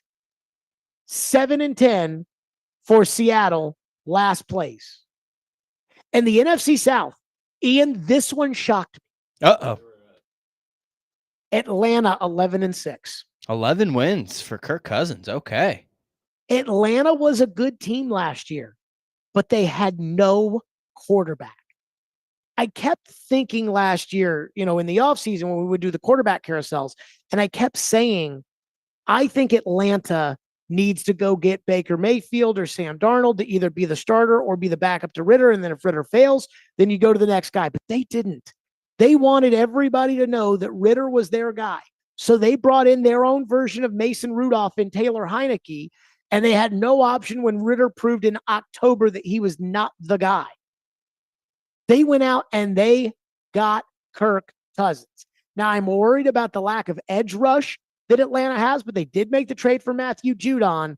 So I'll take Atlanta to win that division at 11-6. Tampa Bay, 10-7. They've got receivers. They've got a quarterback. Now, they do lose their offensive coordinator. He's now the head coach in Carolina. But I do think that Tampa Bay, with Liam Cohen coming in there, they were solid on defense last year. Again, just like Atlanta, a little worried about the edge rush. But Tampa Bay, 10-7. And I could see Tampa Bay being the kind of team that we've always talked about. The league wants everybody to be 8-1. And a couple of plays there, a couple of plays there. Tampa Bay, 10-7. New Orleans is 7-10. And that's not very good for Dennis Allen. Derek Carr was not the answer. They panicked because they didn't have a quarterback after Drew Brees retired. They talked themselves into a guy who, quite frankly, is not bad, but he's just not that good. 7-10 for New Orleans, which, again, spends a boatload of money and still just never has a good team. And Carolina at 4-13. I know they went out and added Robert Hunt. I know they drafted a wide receiver in the first round. But I just think the owner is so bad. He's one of those guys, the way Dan Snyder used to be, the way that Jimmy Haslam used to be before he kind of cleaned his act up a little bit. You know, I think he got humbled with the Deshaun Watson contract and has kind of stayed out of it, since then. But right now, I don't think Tepper's that guy. Carolina, 4-13. So the NFC, as of right now, the seedings in the NFC, Detroit is your number 1 seed at 12-5. San Francisco, 11-6. They are the 2 seed. The 3 seed, the Falcons at 11-6. And Philadelphia is the 4th division winner at 10-7. The 5th seed is Minnesota at 11-6. The 6th seed, the Rams at 10-7. And the 7th seed, Tampa Bay at 10-7, edging out Green Bay, who, I'm sorry, Robbie Stanley, does not make the playoffs this year at 10-7. 3 10-7 teams. We got 2 9-8 teams, Cleveland and the Chargers, that make the playoffs out of the AFC. And there is a 10-7 team in Green Bay that does not make the playoffs in the NFC. So the division winners across the board: Kansas City, Baltimore, Buffalo, and Houston. Detroit, San Francisco, Atlanta, and Philly. The wild card teams in the AFC, Cincinnati, the Chargers, and Cleveland. And in the NFC, Minnesota, the Rams, and Tampa Bay. Now, what about the playoffs? Again, if I'm going to predict every game of the regular season, surely I am going to predict the playoffs. So we will do that next, and we will mix in your phones. 615-737-1025, Stillman and Company, our official season predictions.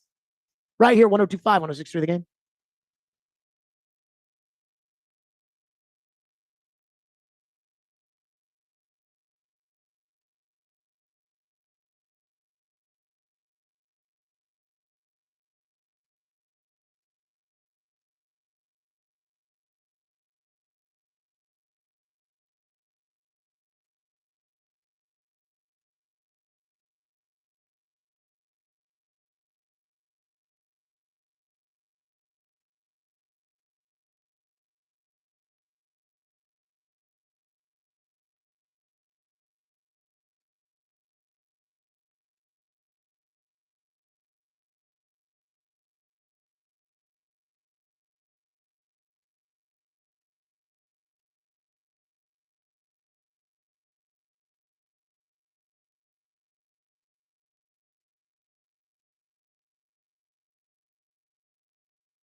Okay, we are live here at First Horizon Park, where it is the opening Thursday of the NFL season, which is our annual predictions, whether it's AFC, NFC, Super Bowl, whatever it may be.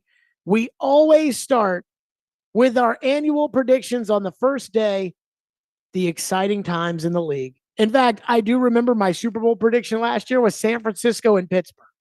So I like to go out on a limb. I don't think it's always going to be as simple as we all want to make it, although I will say that last year, Kansas City, San Francisco, it did seem pretty simple.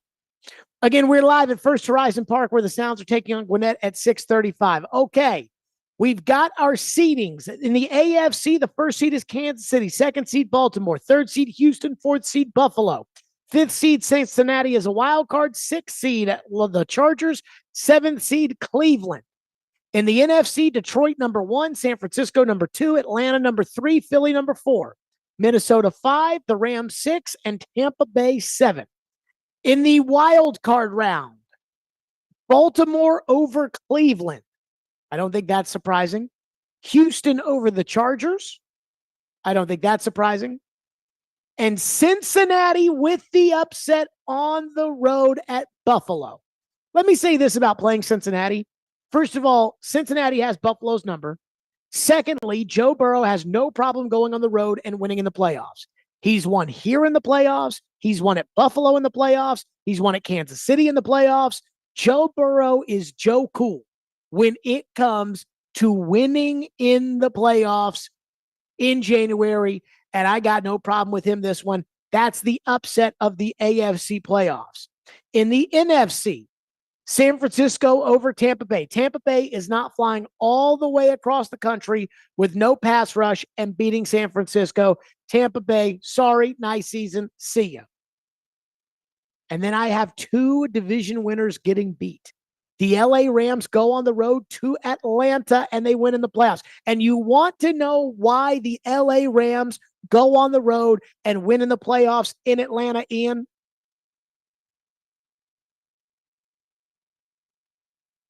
Because of Kirk Cousins. That's why. Because of Kirk Cousins. I don't trust him. And I don't think you guys do either. And then Minnesota, Sam Darnold goes on the road to Philly. Philly's 10-7 and they make the playoffs. But that division, I've got Dallas at 6-11, Washington at 4-13, and the Giants at 4-13. I'm sorry, Sam Darnold and Minnesota beat Philadelphia. On to the divisional round in the AFC. Our first big upset shocker, Cincinnati over Kansas City. The wild card Bengals on the road at the number 1 seed Kansas City. I think at this point, Kelsey's a little older. Jones is a little older. And let's not kid ourselves. The one guy who is a thorn in the side of Patrick Mahomes is Joe Burrow. And Cincinnati, when Burrow is healthy, gets better every year. By the time they get to January, Cincinnati over Kansas City. Then we have a second upset in the AFC. The Texans with C.J. Stroud go on the road and they beat Baltimore and Lamar Jackson and Derrick Henry. And here's why.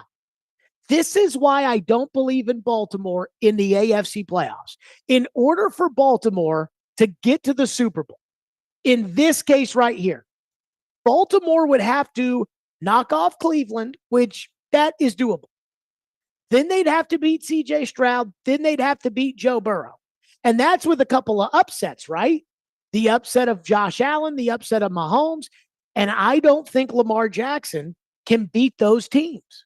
And not only do I worry about Lamar in that essence, Derrick Henry, and I'm excited to watch Derrick Henry tonight. And I know a lot of you are cheering for Derrick Henry, and I get it. But Lamar Jackson and Derrick Henry both have the same problem, which is that they don't play well from behind. If Kansas City, for instance, gets a lead tonight, they don't play catch-up very well. You know that as well as I do. Derrick Henry does not play catch-up very well. And Lamar certainly does not, out throwing these quarterbacks. Stroud gets the better of him. Houston on the road at Baltimore, setting up an AFC title game of Cincinnati and the Texans. In the NFC, Detroit, the number 1 seed, they do knock off Minnesota. The Sam Darnold, Ryan Tannehill-like redemption revival ends right there.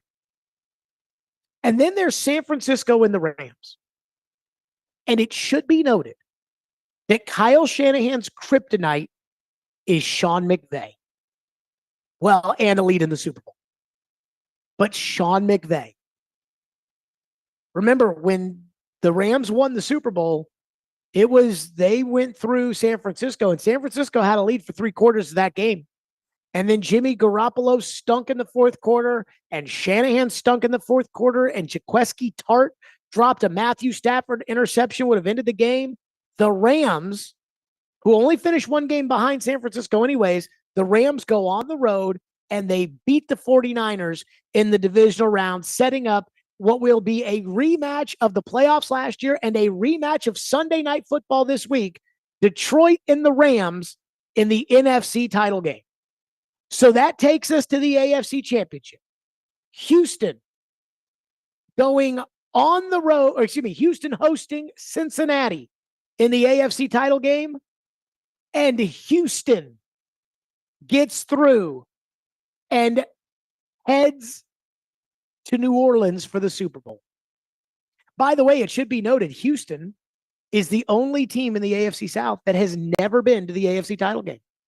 In fact, they're the only team in the last decade that hasn't been to the AFC title game, because in 2014, the Indianapolis Colts were to the AFC title game. In 2017, the Jags did. In 2019, the Titans did. So the Houston Texans are your AFC champion with C.J. Stroud at quarterback. The NFC, Detroit, even though I wanted to fire Dan Campbell after he bungled the game last year, Dan Campbell and Detroit knocks off the Rams, and they're headed to the Super Bowl, a Super Bowl matchup of Detroit versus Houston. Ian, what do you think about that? Detroit versus Houston in New Orleans for the Super Bowl. Hey, be a first-time Super Bowl winner, I guess. Would be a first-time Super Bowl winner, and this one might have been where my heart tipped the scales a little bit. Okay. Detroit wins the Super Bowl. I was going to say, you didn't go with your boy Sammy D and the Vikings all the way to the Super Bowl, huh? I did not. I did not go with Sam Darnold to the Super Bowl. They lose to Detroit. Detroit is just stacked. And the return of Ben Johnson, that would have been like Arthur Smith coming back after 2020. And if Arthur Smith had come back for 2021, the year the Titans had the 1 seed, and it wasn't Todd Downing,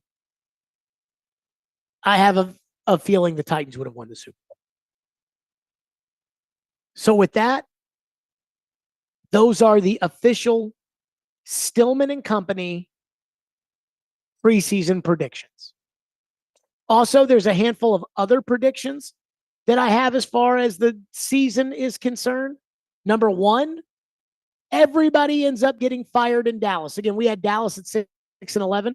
Everybody gets fired in Dallas except Jerry Jones, who can't get fired because Jerry is the owner.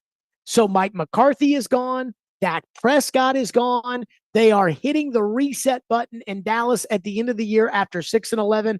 Dak goes into free agency and ends up on the New York Giants. Number 2, there will be 7 fired coaches in the NFL this year. Mike McCarthy in Dallas, Brian Dable in New York, Matt Eberflus in Chicago, Dennis Allen in New Orleans, Antonio Pierce in Vegas, Doug Peterson in Jacksonville, and what's been around since I've been in high school, Mike Tomlin and the Steelers after a 5-12 season. Goodbye, Mike Tomlin. It was a nice run. He'll take a year off. He'll get another job and will eventually end up in Canton.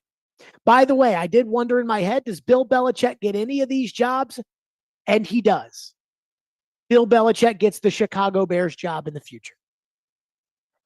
The NFL's MVP will be Josh Allen. I think that this is the year Stephon Diggs is gone.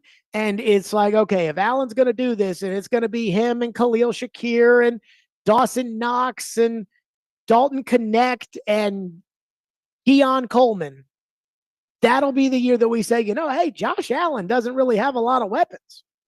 And Josh Allen is still carrying Buffalo to this big regular season AFC East title. Josh Allen is your league MVP. Mahomes is too easy. They've already done Lamar a couple of times. This is Josh Allen's year. The NFL's offensive player of the year will be Justin Jefferson of the Vikings. Yes, I love Sam Darnold, and I hope that this is the year that Sam Darnold shows he's at least a competent NFL starting quarterback, a la Jared Goff, a la Tannehill, a la the guy who's replacing Kirk Cousins. But Justin Jefferson is the best receiver in the NFL. And he's going to stay healthy this year. He's going to catch a bunch of passes. Justin Jefferson's your offensive player of the year. The defensive player of the year in the NFL will be Will Anderson Jr. Again, hate to say it, but the Houston Texans, they got it going on. And with Danico Autry up front and with Daniil Hunter up front, there's going to be a lot of things to worry about. And thus, Will Anderson will rack up a bunch of sacks. He's your defensive player of the year. The NFL's most improved player is going to be Sam Darnold. The guy went from the backup in San Francisco to 11-6. Maybe he makes the Pro Bowl in the NFC where there's not Joe Burrow, there's not Mahomes, there's not Aaron Rodgers, there's not Lamar Jackson or CJ Stroud or Justin Herbert. There's Dak Prescott and Jared Goff and Brock Purdy, and maybe Sam Darnold makes the Pro Bowl, but he will be the most improved player. I think the Titans will have one Pro Bowler this season, Tony Pollard, the running back. I think he will be their first Pro Bowler this year, their only one. And the top 6 picks in the NFL draft will be New England, the Giants, Carolina, Washington, Pittsburgh, and the Raiders. Congratulations to every team except for the Detroit Lions, because now that I have picked the Detroit Lions to win, surely they will not. And congratulations to the Texans, because now that I've picked them to go to the Super Bowl, they also probably will not. 615-737-1025, which is our phone number, 615-737-1025. One texter says Shanahan is 10-5 versus Sean McVay, so kryptonite might be a tad strong. Let me tell you something. Big games, McVay versus Shanahan, and I actually have, when I picked every single game this year, I actually have San Francisco winning the regular season games.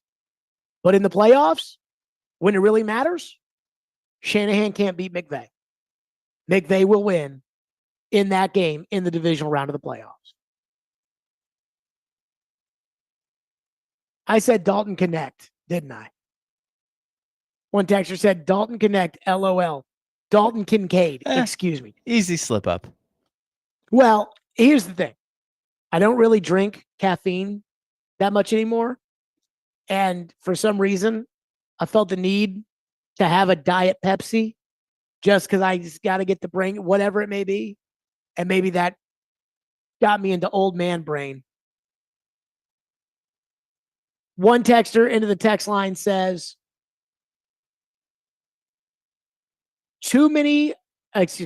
said you have Caleb Williams being the first rookie quarterback to win his opening NFL game against Denard Wilson and Jeff Simmons?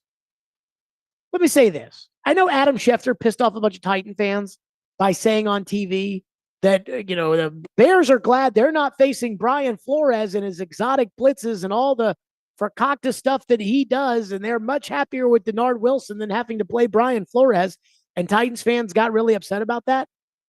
Denard Wilson's never called plays in a game. That doesn't mean I don't think they'll blitz. I think they will blitz, and I think they'll blitz from everywhere and each way. But for some reason, Titan fans think Denard Wilson is good, and I need some proof before I can just say, yes, I'm not there. I am not there. Cannot do it. Mike from PA says, if the Eagles are one and done in the playoffs, they're firing their head coach no matter what the regular season record was. His seat was almost burnt to the ground last year. I do not have Sirianni getting the boot. I did think about this, though, when I was talking about all the coaches that are getting fired, and I'm like, which team ends up with Mike Vrabel? And I'm going to say, of the coaches that get fired, the team that ends up with Mike Vrabel will be the Steelers. Although I'd worry about Jacksonville. I would say the Steelers. Andrew says, way to drink the Kool-Aid on a year 2 quarterback. Texans to the Super Bowl is so Good Morning Football. Well, I don't watch Good Morning Football. I listen to shows that, well, I would say, that have a lot of insight, but I listen to Robbie and Rex Road. So, I don't know what the insight of all that is, but again, I don't watch Good Morning Football. I want, when it comes to football talk, like I want them to talk about football. And I feel like that NFL Network show is too much about what cleats guys wear. And I don't care about that. So maybe they like the Texans too, but I'm telling you, I've got Houston in the Super Bowl. And when I first looked at it, I was thinking Houston over Detroit. I really was. Mike says, Jared, you're going to eat them words about the Titans. I hope so. You guys think I want the Titans to lose? I want the Titans to win. I am predicting that the Titans will lose, but I want the Titans to win. And Wes says, picking the Browns and Watson to make the playoffs over the Jets and Rodgers is crazy work, Jared. I don't know if I can buy that. I didn't say who's more likely to make the playoffs, the Browns or the Jets. Because if I were just doing that, I would tell you that I think the Jets are probably more likely to make the playoffs than the Browns. I picked every game.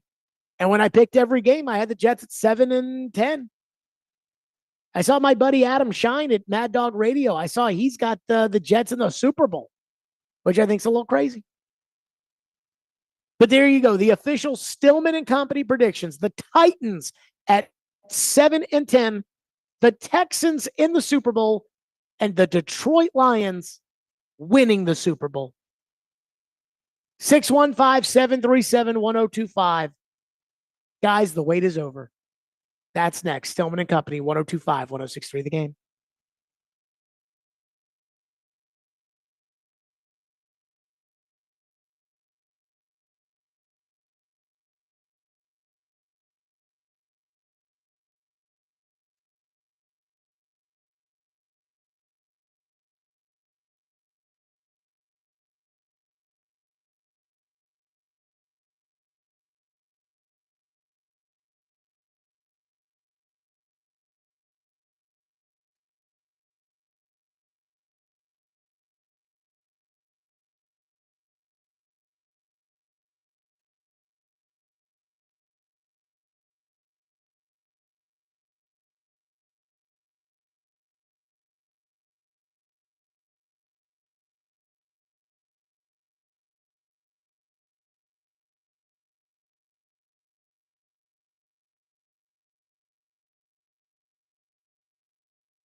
Okay, we have our official Stillman and Company predictions, which are done for the year, which again, Titans 7-10. I know, I hope they're not. By the way, for the people out there that think I'm some big hater or whatever, Adam Vingan on the Midday Show had the Titans at 7-10. Robbie Stanley had the Titans 7-10. We got 4 shows, and that's 3 people that are saying, hey, I think the Titans are going to be 7-10. Don't just blame me. Don't just get mad at me. I mean, come on now. Now we have our first game, and I cannot change the 6-pack picks. I cannot do that. We made those picks last week. I don't even remember who I picked. Ian, do you remember who I picked last week on 6-pack picks? Let me look it up real quick. Because I am picking the Ravens tonight. I promise that if I picked the Chiefs last week, I will not do this thing tomorrow where I told you. You did take Kansas City -3. Oh, God. I can't change that. I mean, it was last week, so, things change pretty quickly. No, they didn't change. Well, But I think the mindsets change. Maybe not the teams, but, the mindsets change. Well, when I sat down with the sheet in front of me and I was looking through all of this, I was like, I think Kansas City's going to lose tonight. I think Baltimore's going to win. And so I'm taking Baltimore.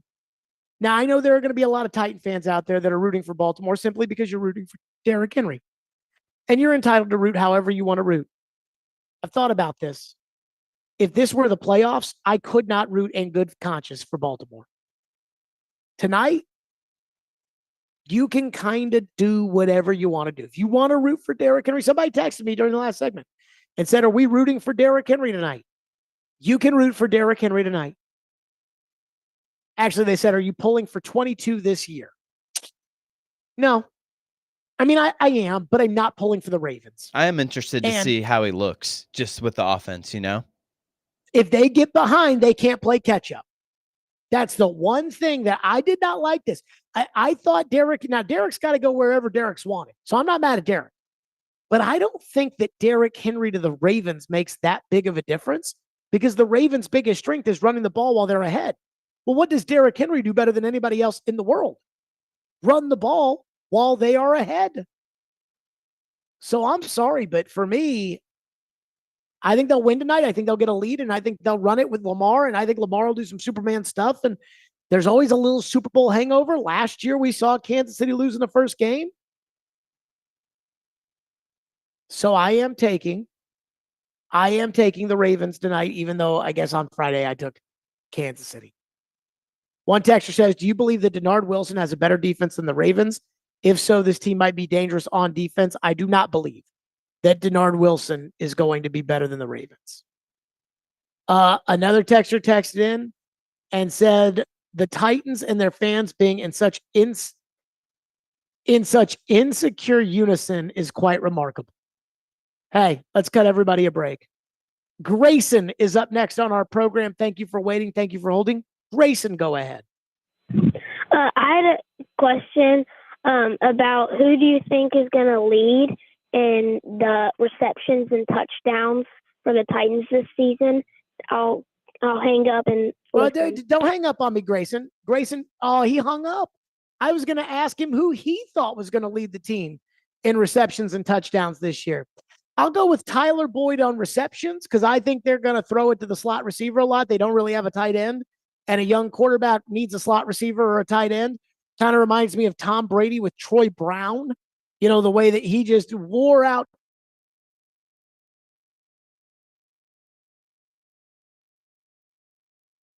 I'll go with DeAndre Hopkins. I think, those when it gets tough down in the red zone and we got the combat catches, I'm going to go with DeAndre Hopkins as the one who's going to win that. But that was a very, very, very good question, Grayson. And not only that, I think a lot of you need to learn from him as far as phone calls are concerned. Because, he got in there, he asked that question, and he got out.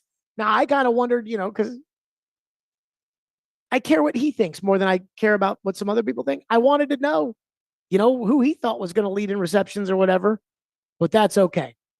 Guys, I said this when we kicked the ball off for Florida State and Georgia Tech, but I mean it even more now because I'm not Caroline. I'm not one of these weirdos who likes college football more than the NFL. I like the NFL. And I tell you how depressed I get right around the Super Bowl knowing it's the last game. Well, folks, we've made it. Enjoy the game.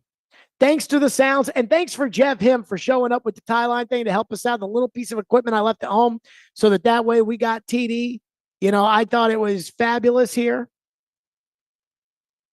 Guys, thank you so much. We are out of here. Stillman and Company, Fireball Hot Take Friday. It's a game day. It's a game week. We'll see you all tomorrow at 2.